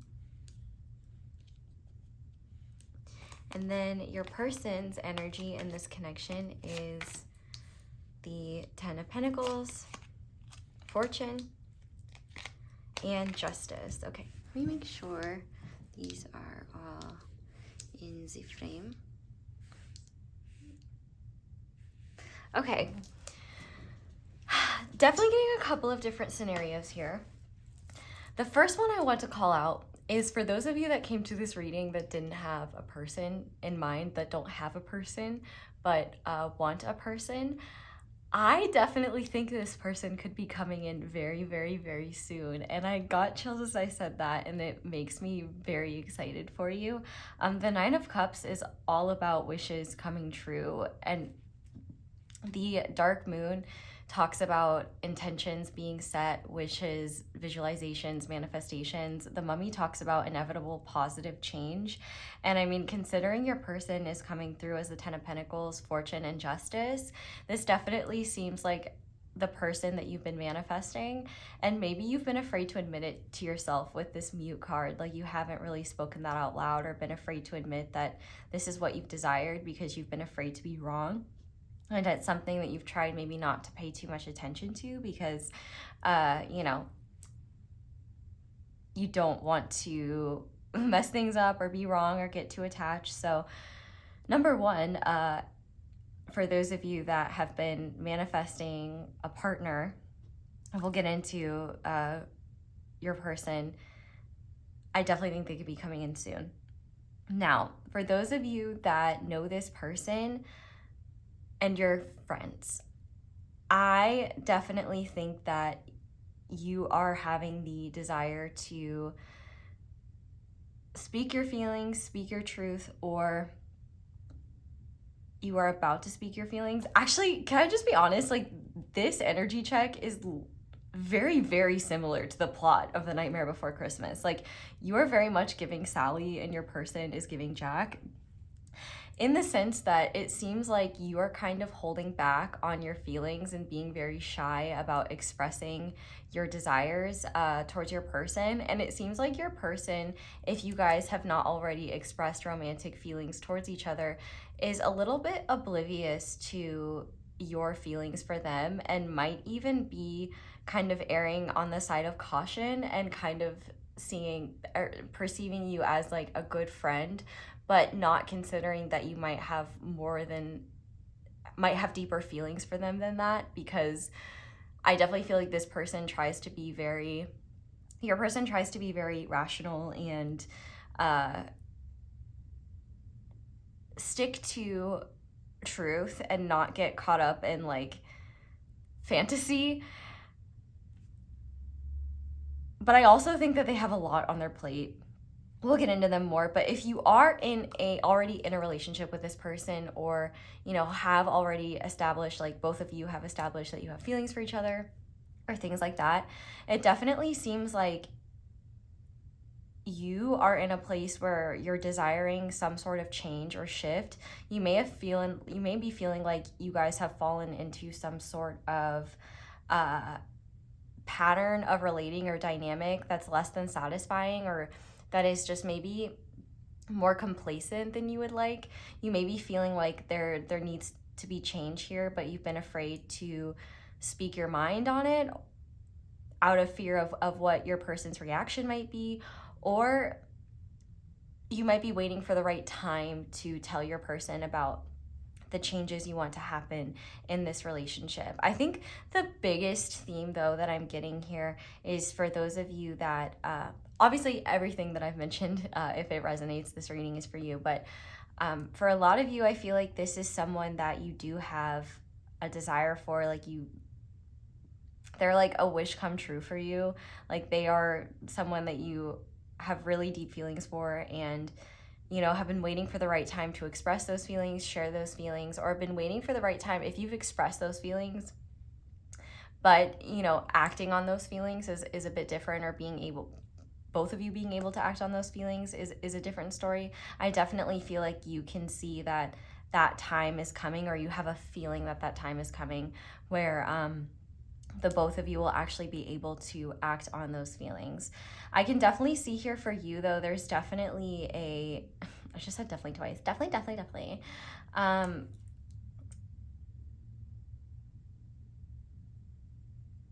There's a part of you that really does not want to trust in and be hopeful and confident in what you've already been creating and your manifestations around this person and this situation. And I feel really encouraged to tell you to like really trust in your heart and these desires that you have been wishing for, and to not be afraid of dreaming even bigger and sharing them. Like, I definitely think that you underestimate your value and the value that you bring to this person's life, or the value you will bring to this person's life if you haven't met them yet. So let's talk about your person, because their energy is quite significant. And, you know, it's kind of interesting too, because the fact that I'm feeling, you know, Jack and Sally, they don't confess feelings for each other until the very end of the movie. And Jack doesn't even really realize that Sally has deeper feelings for him than like friendship until much later in the movie. You know, Jack's strong suit isn't assessing people's feelings. Like, you know, when he brings Christmas presents to people, he doesn't realize that they might not want shrunken heads as a gift or things like that. You know, he's well-intentioned, but doesn't always necessarily pick up on the emotions of others very well. But he's definitely, your person, like Jack Skellington, is highly respected, definitely successful in whatever they do. Like the fact that we both have Fortune and the Ten of Pentacles, they are definitely very abundant, and somebody who is very stable, mature, and someone who likes to be generous and give to others. They could have children or just have people that rely on them, or a lot of people that look up to them. I mean, we kind of see here there's a lot of people surrounding them, and it just makes me think of the movie where, you know, like everybody is a Jack stan in the movie. And so I feel like everybody is a your person stan. Like a lot of people like your person because they are benevolent, they are kind, they are generous, they're a natural leader, they're supportive. And I feel like your person, they definitely have a lot on their plate. And I feel like when it comes to you, one thing that unites the both of you is a deeper desire for something more. And I think that there's a feeling that you both have of being misunderstood by the people around you, where sometimes maybe your darker emotions, or the emotions that you don't want to share with others because you don't want to appear ungrateful, or because you don't want to appear ungrateful or be shamed for them or have them invalidated. Or maybe you have shared them in the past and people just couldn't understand. It just seems like you guys get each other and have this understanding, and also this deeper connection to desiring something more out of life than just what's on the surface. Like I feel like both of you, there's so much more that's going on for both of you underneath the surface. And I feel like your person may think that you only see them as a friend, but they see you as a valuable person in their life, and they're very lucky and grateful to have you in their life. They very much care about doing right by you. And I do think that they feel like your relationship is very balanced. And I think that's unique for them, because it seems like a lot of times your person is the one providing or giving in a lot of relationships, and they could even have a lot of experiences where people kind of use them or people kind of mooch off of them. And you're not like that. I definitely feel like this person has a very full life. So anyone that adds to it is quite significant, and I think that you are a part of that.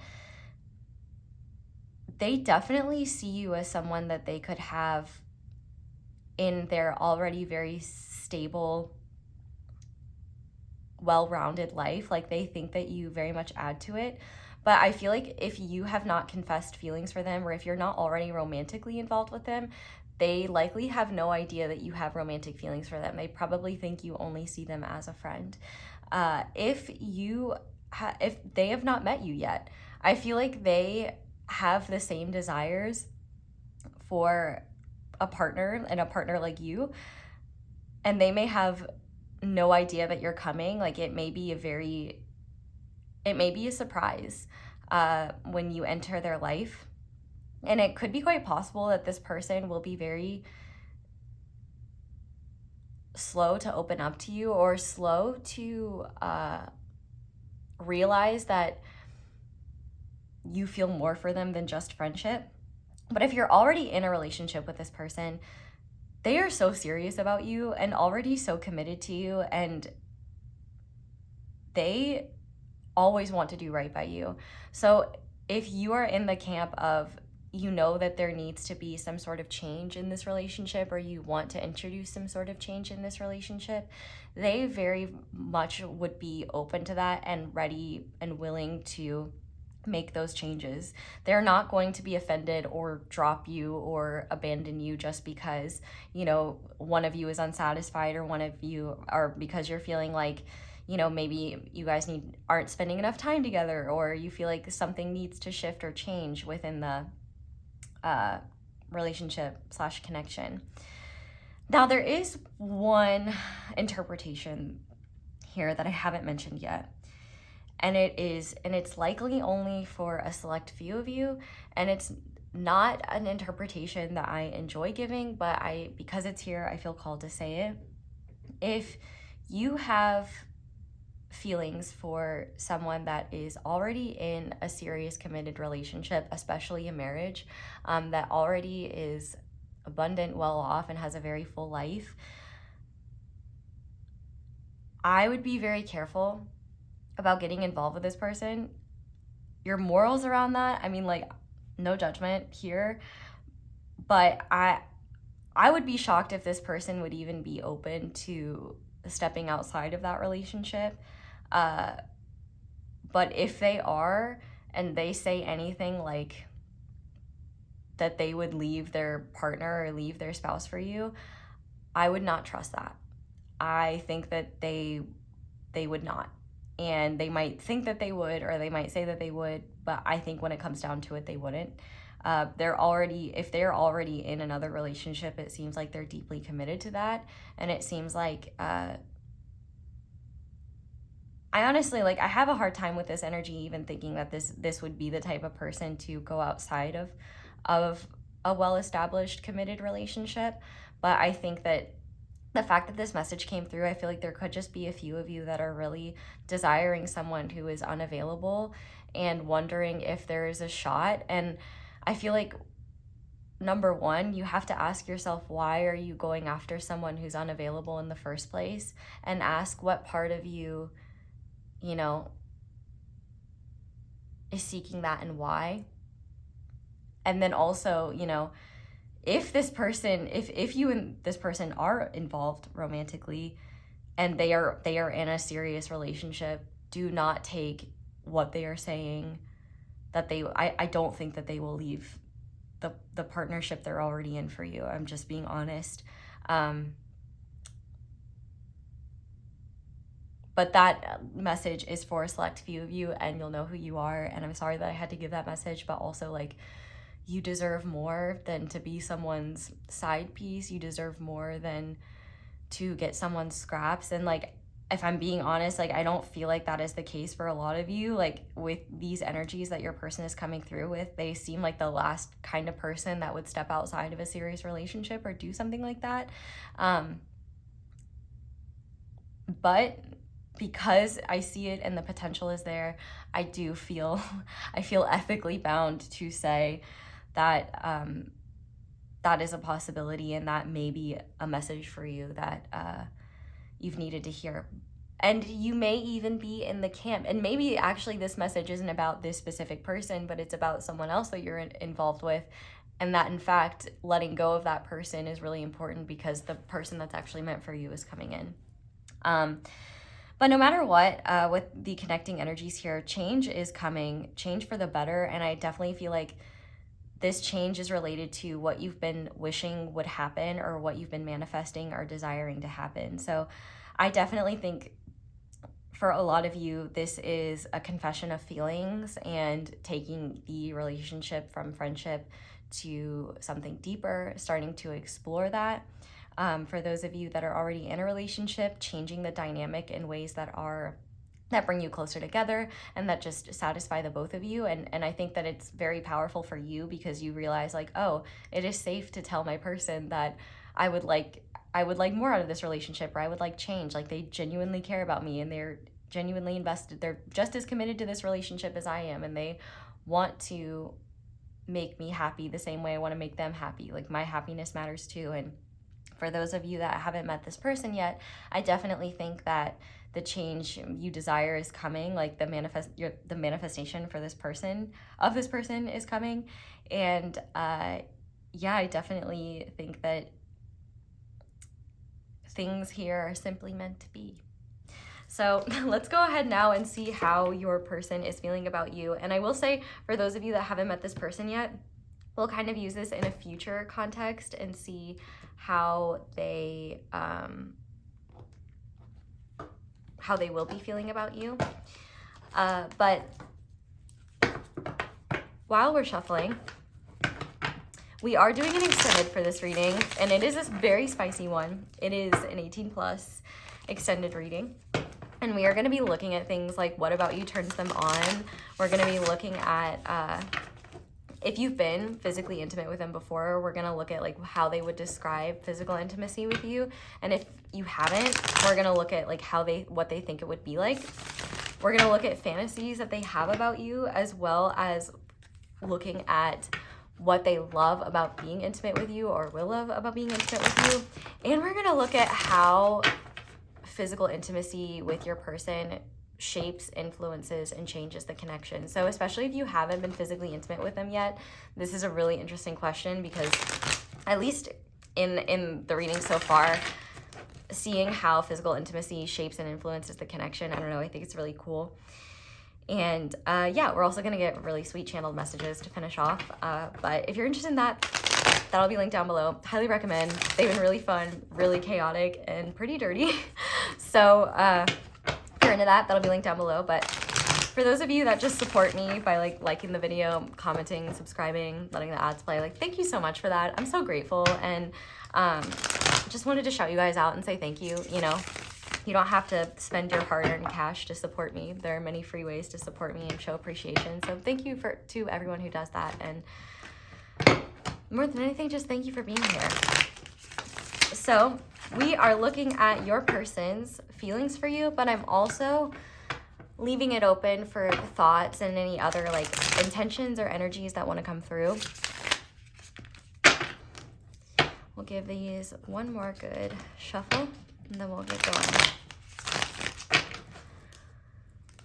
So, pile 4's person, Spirit, how are they currently feeling about pile 4? What are their thoughts, energies, vibes, intentions? Okay, yeah, we have the 8 of Pentacles.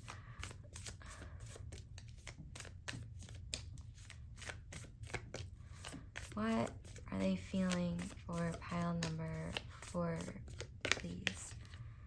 We have the Tower and another card underneath that. Wow, okay, we have Temperance. Oh. I confused myself there. I thought there was a third one peeking out, but that was the one that we already...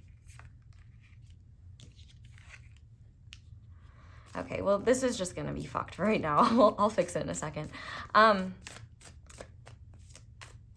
How is pile 4's person currently feeling about pile 4? We have the Knight of Swords. How's pile 4's person? Okay, this is a lot, but I'm gonna take it. Yeah, okay, wow. We have the Hierophant, the Ace of Cups, and the 9 of Pentacles. And on the bottom of the deck, we have Judgment. Yeah, that doesn't surprise me. Okay, so your person is definitely occupied by work or other things happening in their life right now. I definitely don't think their entire attention is on you. And for those of you that are already in a relationship with this person or already romantically involved with this person, I can definitely see why you would desire that to change or desire change in this relationship. But for those of you that are not, that are just friends with this person, that have not confessed feelings, I definitely feel like they think you guys work so well together. I feel like they think you guys make sense, and I feel like your person has to work really hard to not think about you in a romantic context, because I feel like they haven't even considered that you would view them in a deeper way. I feel like you may think that like your feelings are very obvious and that, you know, you've been very obvious about them, but I think that you're actually a lot more subtle than you realize. And I also think that even if you were quite obvious, I think it would still kind of fly over this person's head, because I do feel like they are so, well, I just want to be sure, and you know, I don't want to make assumptions or buy into something that isn't true, that, you know, I don't want to look stupid, I don't want to look silly. So I definitely feel like they have a very,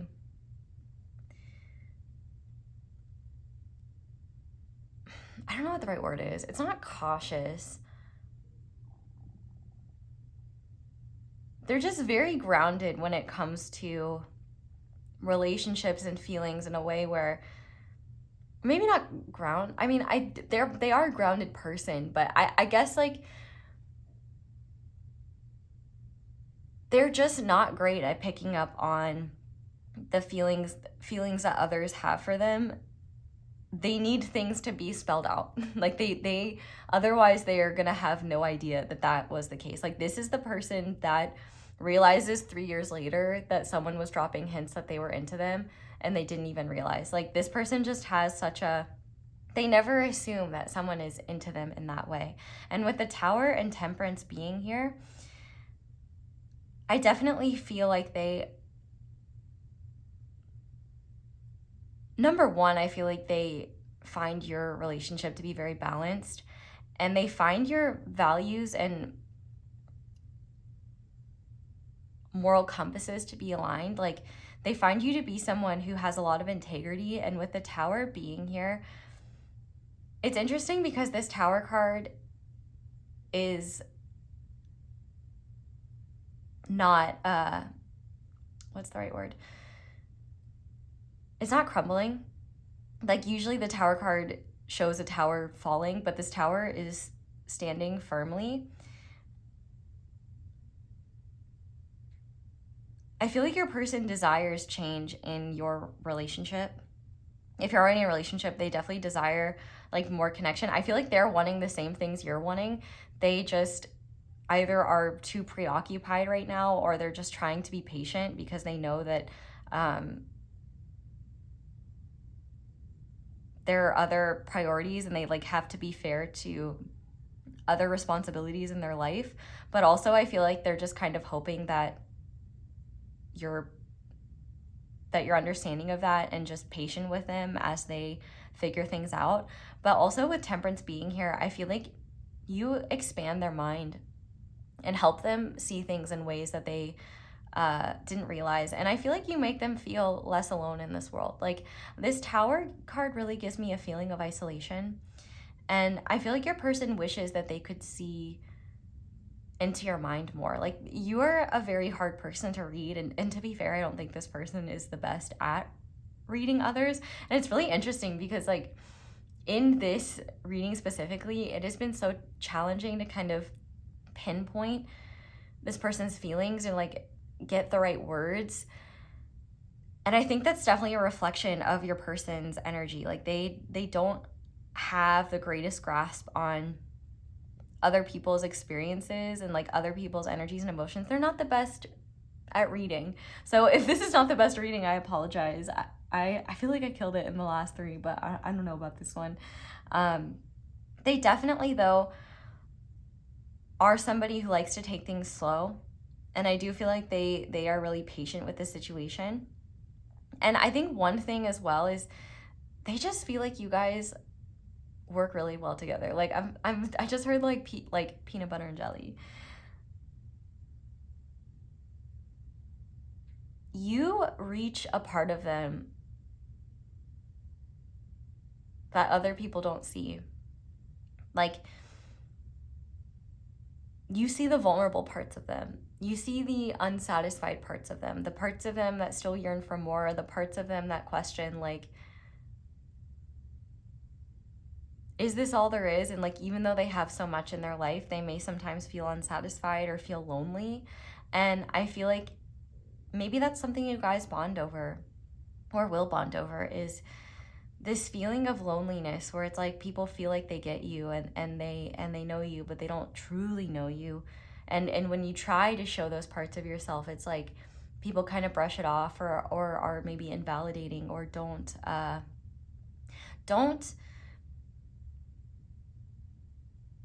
see, don't understand why you could feel that way, because they already feel like you both are in fortunate positions, or they already feel like you shouldn't feel that way. They feel like you guys might be different in very significant ways, but they feel like you guys work really well together. I just heard Cheech and Chong, like peanut butter and jelly, Cheech and Chong. And I also think they feel protective over you no matter what. Like they care about you a lot. And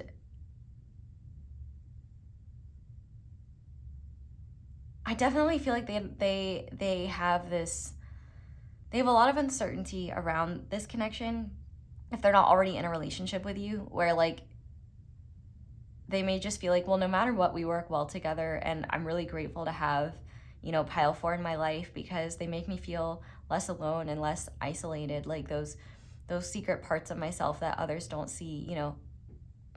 Pile 4 sees them, and that really just means the world to me. Like, you are a cherished friend, and that is enough for them.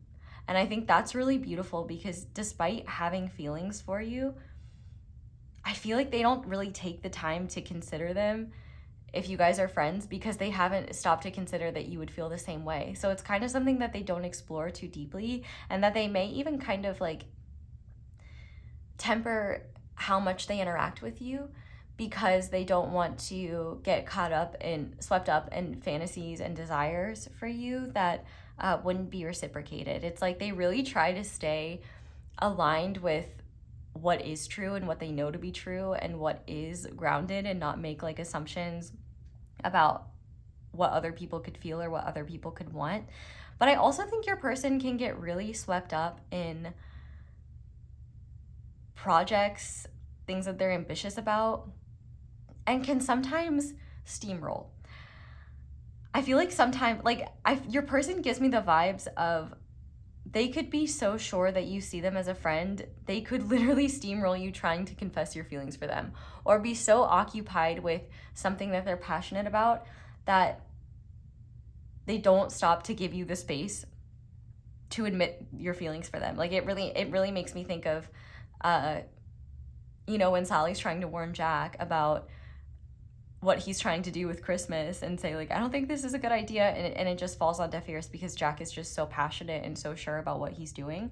So I definitely think that your person may not be seeing things quite clearly, especially from your perspective, because they are coming from a place of logic. But if you are already in a relationship with them, I definitely think that they may not even realize that you feel neglected, or that you want more from them. They may feel like you're satisfied, and that you're occupied with things as well. I do feel like if you are in a relationship with this person and they're not showing up as much as you would like, it's very important for you to tell them that. Like, they definitely want to know those things. And also, like,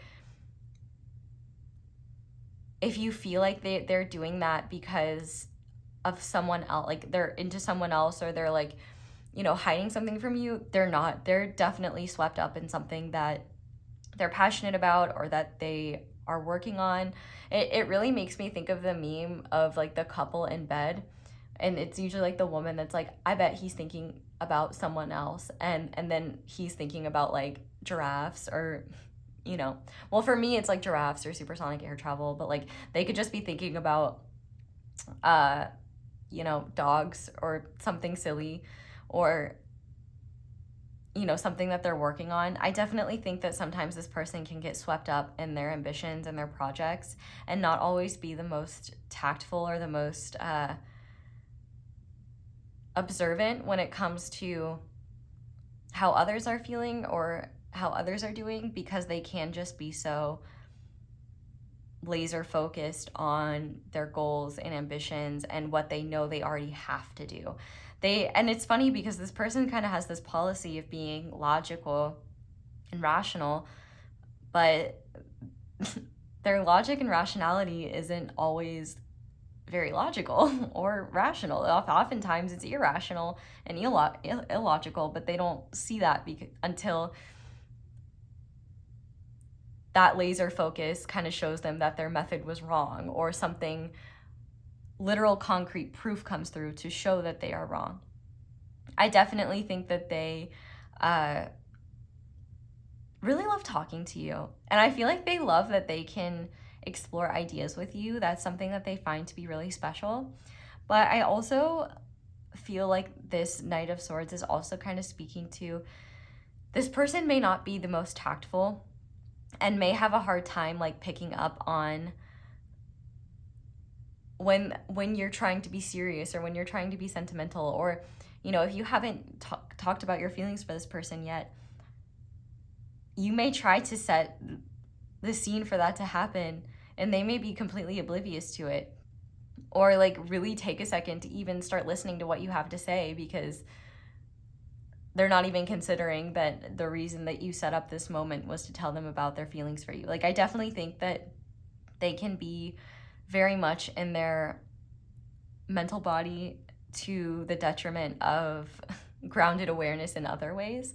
But I really want to talk about this Hierophant, Ace of Cups, Nine of Pentacles, because this really speaks to how they genuinely feel about you, but are definitely haven't said that to you, or if you're already in a relationship with them, like, this is a concern on their mind. With the Hierophant being here, they're definitely super committed to you. And they definitely see I can't stop using the word definitely. I don't know why that word is nonstop. I don't know why I can't stop saying that word, but they're very committed to you. And if you're not in a commitment with this person, they see you as like the ideal partner. The fact that we have the Nine of Pentacles here, they really admire your independence, and they also admire the fact that like you don't need them in the way other people need them. Like, I think a lot of people depend on your person, or a lot of people maybe almost disempower themselves wanting your person to kind of rescue them, and you're not like that.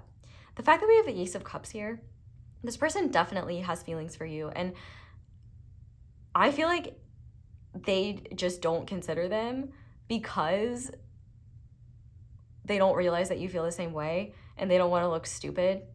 It's like, why would I tell someone how I feel about them if they only see me as a friend? And it's like, well, how do you know they see me as a friend? And it's because that's what they think. That's what they think. So it hasn't occurred to them that it could be a different way.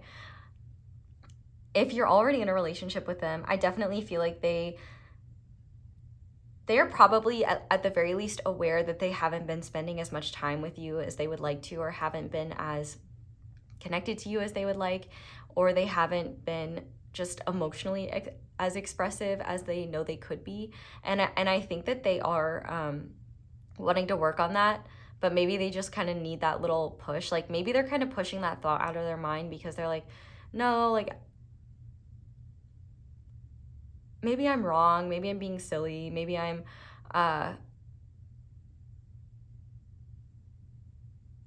maybe pile 4 is like completely happy and I'm just overthinking things, or something like that. Like, I don't want to smother them, you know? I definitely think that your person could be afraid of smothering you, which is really funny because I don't think that this person is the smothering type of person at all. I just think that they're maybe not used to expressions of affection all the time. I think that this person could express their love in very grounded ways, or in ways that are not necessarily romantic. I think that they can be romantic, especially if you ask them to be, because they can see like, oh, XYZ, those things will make you feel loved and will allow me to express my feelings for you. Okay, got it. Like, this person definitely doesn't have hangups about being romantic or expressing feelings. It's just they need to know how what you need from them and how. Like, they're definitely not a mind reader, and this is someone who needs things spelled out for them. If you drop hints, you will be dropping hints for eternity. But definitely they have feelings for you and are very serious about you. But if you're friends with them, they don't consider them because they think you only see them as a friend. And if you are already in a relationship with them, they are already thinking like they need to do more. But I feel like they're kind of uncertain about what to do, or just feeling like, I don't know, maybe I'm creating an issue out of nothing. Like maybe pile 4 doesn't care.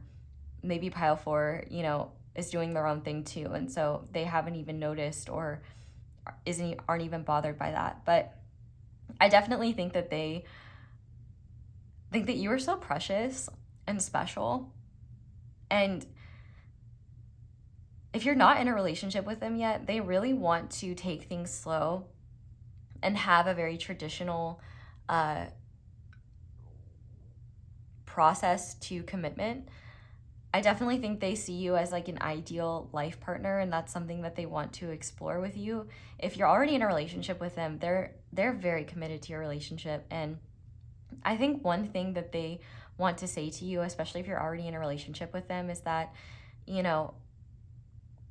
they're sorry that they're flawed, which makes me really sad that they even feel sorry for that. But they're very grateful that you don't sugarcoat or hide how you're truly feeling and what you need from them. And they really want you to always be honest about what you're needing from them and how they can support you and make you feel loved. Because if they don't know, they're going to do what they think will make you feel loved and feel supported, and that may not always be the right thing.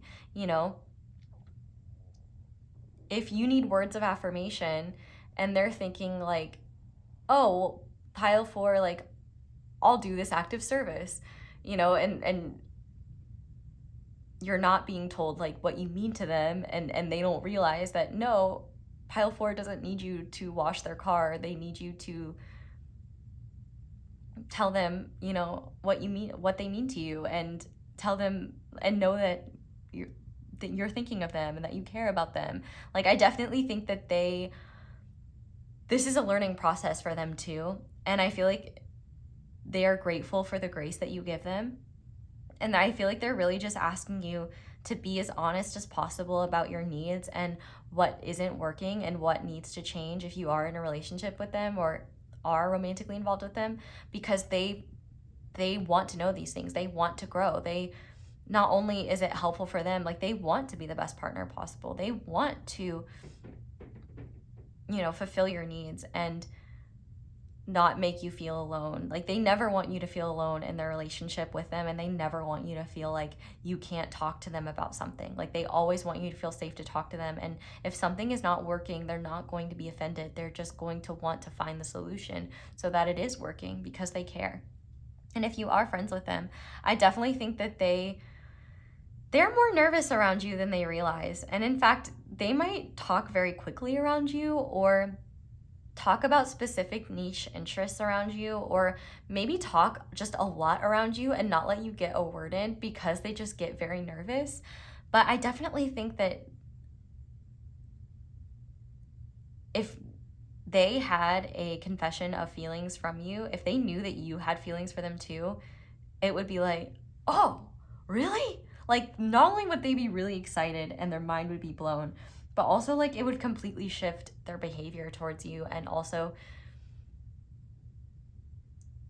profoundly and significantly change the dynamic between the two of you. Like, if there are walls or confusion between the two of you, I definitely think it would fix a lot of that.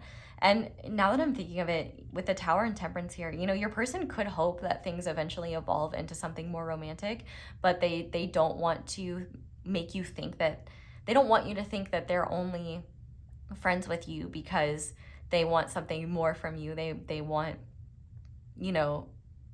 sex or, you know, something like that, or they just only see you in a romantic light. Like, they genuinely value you as a human being, and they value your friendship, and that's why they have romantic feelings for you in the first place. Like, they are not the type of person to just fall for anyone. Like, they already have a very full life, and so you have to be really special to fit in it. Like, if you don't add to their life, there really is no room for you. And I feel like this person would always make room for you and is hoping that you will want to be in their life in that way.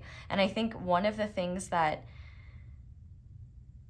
they do feel insecure about is the fact that, you know, especially if they have a career that's very demanding, it likely will take them away from you at times, and they may not always be able to show and express just how deeply they feel for you and just how special you are. And so I feel like that's why it's especially important for them to know, like, how you're feeling and where you're at, because if they don't know, they will be oblivious to any unresolved needs or unresolved emotions, and they don't want that to happen. They don't want there to be secrets between the two of you. And they also just think you're such a gift in their life. And no matter what, like, whether this is someone you're already in a relationship with or someone that, you know, you're wanting to confess feelings for, I do believe they will be well received. And I also think that they just think you guys work so well together, and they just enjoy their time with you, and they feel understood with you. And I feel like they may feel guilty that you have a better read on them than they have a better read of you. And that's another reason why it's so important for you to be very detailed and very clear about, like, you know, when X happens, I feel Y. You know, they want to know how you operate, how you think, how you feel about things, and what your needs are, how they can be met. Like, they want to know all of it, because that is how they will learn to read you. That is how they will learn to pick up on, oh, I can kind of tell, you know, my person, pile 4, might be feeling a little bit neglected. Let me go and tell them just how much I've been thinking about them and how excited I am to spend time with them soon. Like, once they know how you feel loved, and once they know that you even have feelings for them in the first place, like, that changes the game.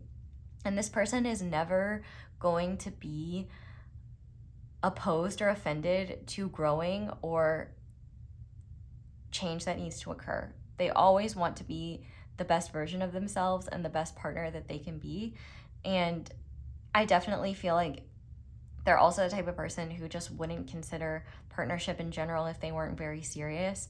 And so just know that, like, they are very serious about you, and they take your friendship very seriously. So, you know, if you're expecting them to confess feelings for you first, I honestly don't think that is going to happen, because they value your friendship and they don't want to lose your friendship, and they don't want you to think that they only see you as romantic interest, like I already said. And also, like, their feelings for you are irrelevant in the sense that they don't think you have feelings for them. They think you see them as a friend. And so they feel like their feelings for you are almost a liability that they have to keep under wraps. And so it's just kind of something that they compartmentalize and leave for a rainy day if you're friends. If you're already in a relationship, then I definitely think that this energy relates more to just always, like, they definitely want to make sure you're always feeling loved and cared for, and that you know that. And so if they're not expressing that, they want to know, and they are very serious about you. And I feel like there's just this energy coming through where they're very apologetic for their shortcomings and their inability sometimes to read the room or pick up on certain things, but they want you to know it's not deliberate. They want to understand more. They want to understand you more, but they can't read your mind. They wish they could, but they really need things spelled out for them. And they're never going to be offended if you say point blank, like, hey, I'm feeling neglected, or I'm feeling like I really would like to spend more time with you. And also, I think it would be really beneficial for them to know that you would desire more affection. Like, if you're the type of person who likes lots of affection, like, let them know, I'm not someone who feels smothered by your affection. I would love more of it. And if I ever am feeling smothered, I will tell you. This person might be afraid of being too much or smothering you. Maybe that's why they are so like, I'm only going to trust what is rational and logical and what I know to be true. But there's even flaws in that, because some of what they know to be true isn't true. Like, they know that you only see them as a friend. You're wrong, sir. Okay, so now we're gonna go ahead and get guidance. And how I think we're gonna do this guidance is I'm gonna get guidance for each group that we read for. So I'm gonna get guidance for those of you that haven't met this person yet, guidance for those of you that are just friends with this person, and guidance for those of you that are already romantically involved with this person. So I'm gonna start with my people that haven't met this person yet. Spirit, what guidance do you have for, and for those of you that haven't met this person yet, everything that I mentioned for both groups that I mentioned for both groups apply to you, because this will be a friends to lovers situation, most likely. It will be something that is built over time and is a slow burn. Like, this is not going to be something that happens hot and fast and then fizzles out. Like, this is very solid and grounded, so be aware of that. And then also, for those of you that are just friends with this person, I think what I was saying, for those of you that are, for the group that are already in a relationship with this person, definitely keep that stuff in mind, because I feel like those themes will be relevant in your romantic relationship with them. Okay. For my peeps that haven't met this person yet, what guidance do you have? Okay, we have the 10 of Wands and the 5 of Wands. Okay, so number one, let go. Let go of feeling like it is your responsibility to bring this person into your life, and let go of the conflict that you may feel about desiring a long-term partner, desiring true love and partnership. Number one, you may be insecure and like worried, like, what if I'm not good enough, or like, what if there's competition, or, you know, what if I'm wrong? All of that is just slowing down this manifestation. Well, it may not be slowing it down, but at the very least, it may make time feel even longer, because you're stressing and focusing on things. This burden is not yours to carry. And I feel like you're also being asked by the universe to stop fighting your true desires and stop pretending like they're not there, because you're really fighting yourself. And also, you may be taking actions that don't actually align with what you truly desire, like, you know, considering other people romantically that you don't really have deep feelings for, or holding on to situations that you know don't fulfill you because you're afraid that something better won't come along. I feel like you're really being encouraged to let go of that stuff.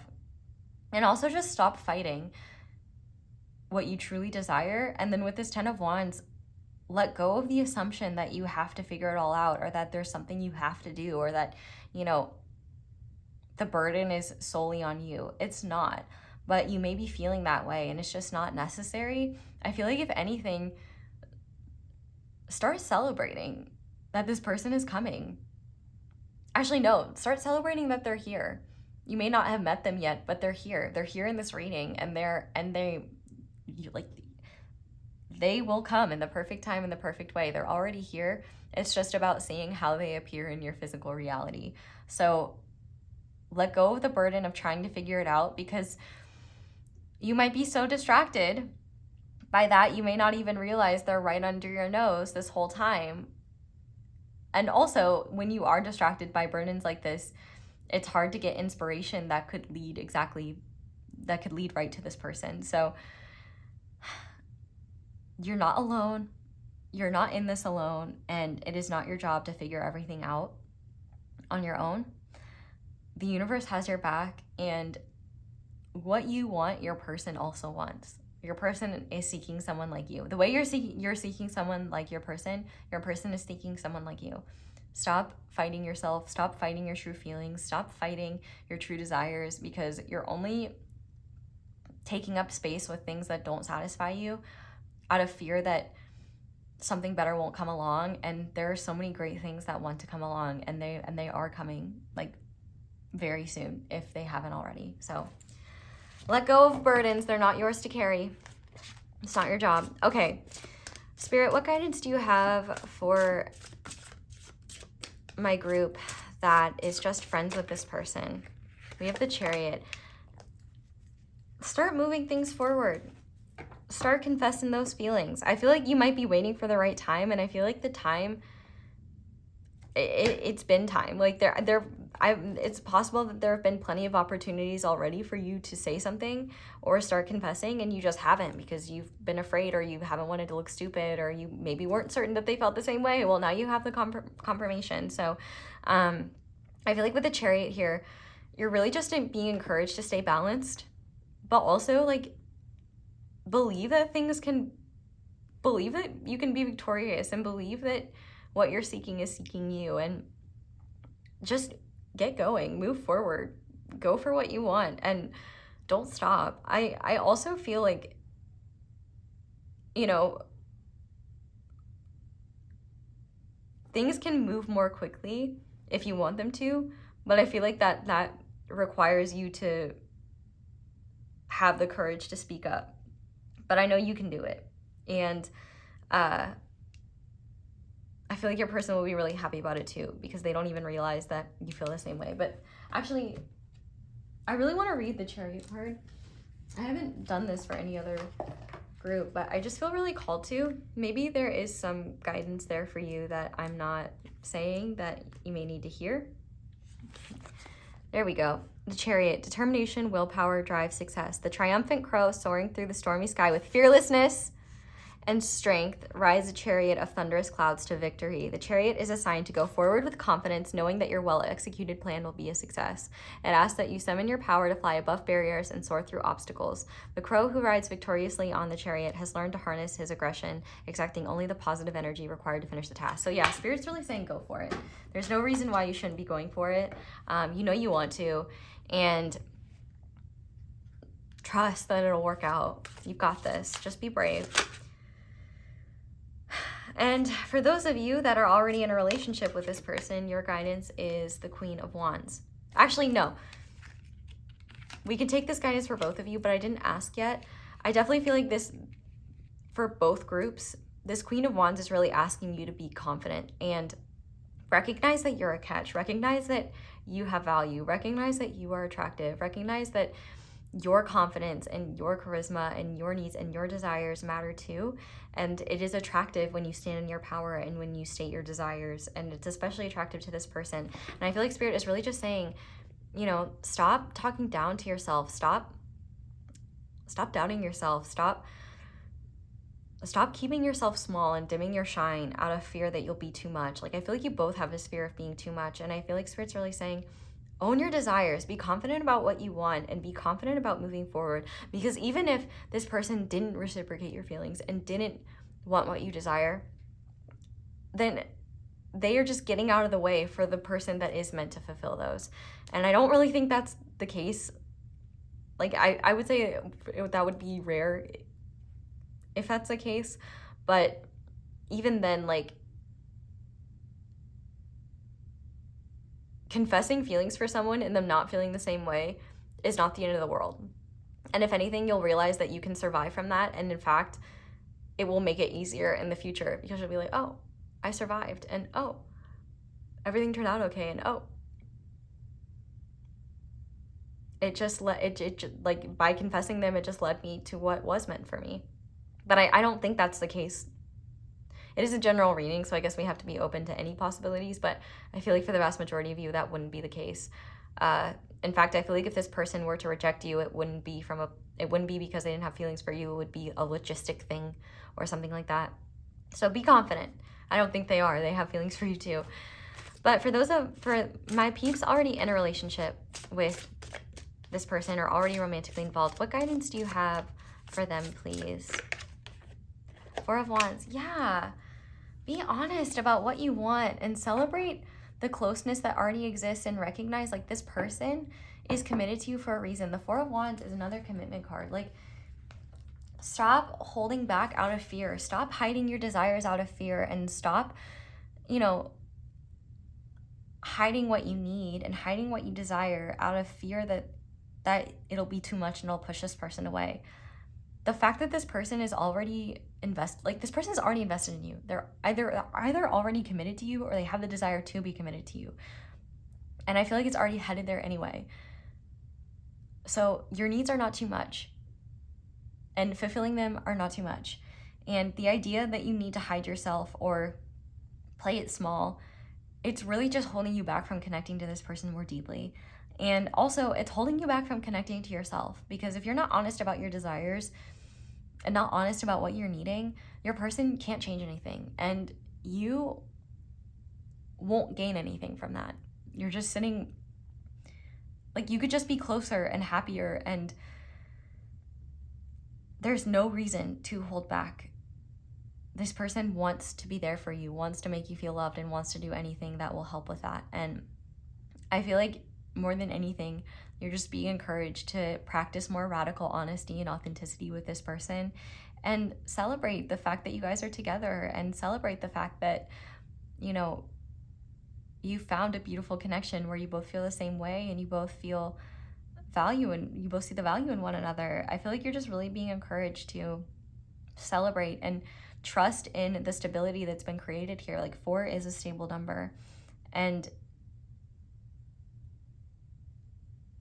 roll with what comes, and don't be afraid to be honest, because that honesty is just leading to more closeness and more joy between the two of you. So pile 4, I'm headed over to Spice Town, so if you want to join me, that will be linked down below. But if you are, Spice Town is the extended. But if you're leaving me here, thank you guys so much for watching, and thank you so much for letting my ads play in the background. That is one of the simplest and easiest ways to show support and appreciation for my channel. So thank you to everyone who does that. If you would like to support me in other ways, you can like this video, comment down below, let me know how it resonates. You can subscribe if you haven't already, and click that little notification bell to be notified whenever I upload a new reading. You can check out my merch, you can check out my social media, you can check out my extended, you can check out my candles. Be sure to use code ASO10. We do have many candles out right now, so you'll definitely want to check those out. I cannot wait to stop saying the word definitely. You can check out my merch, you can check out my other videos, but that's all I have for you guys. So thank you so much for watching and for letting me read for you. I really hope this reading resonated. I hope you all have a wonderful day or night whenever it is that you're watching this video. I love you guys so much, and I hope you'll come back and see me again soon. Bye.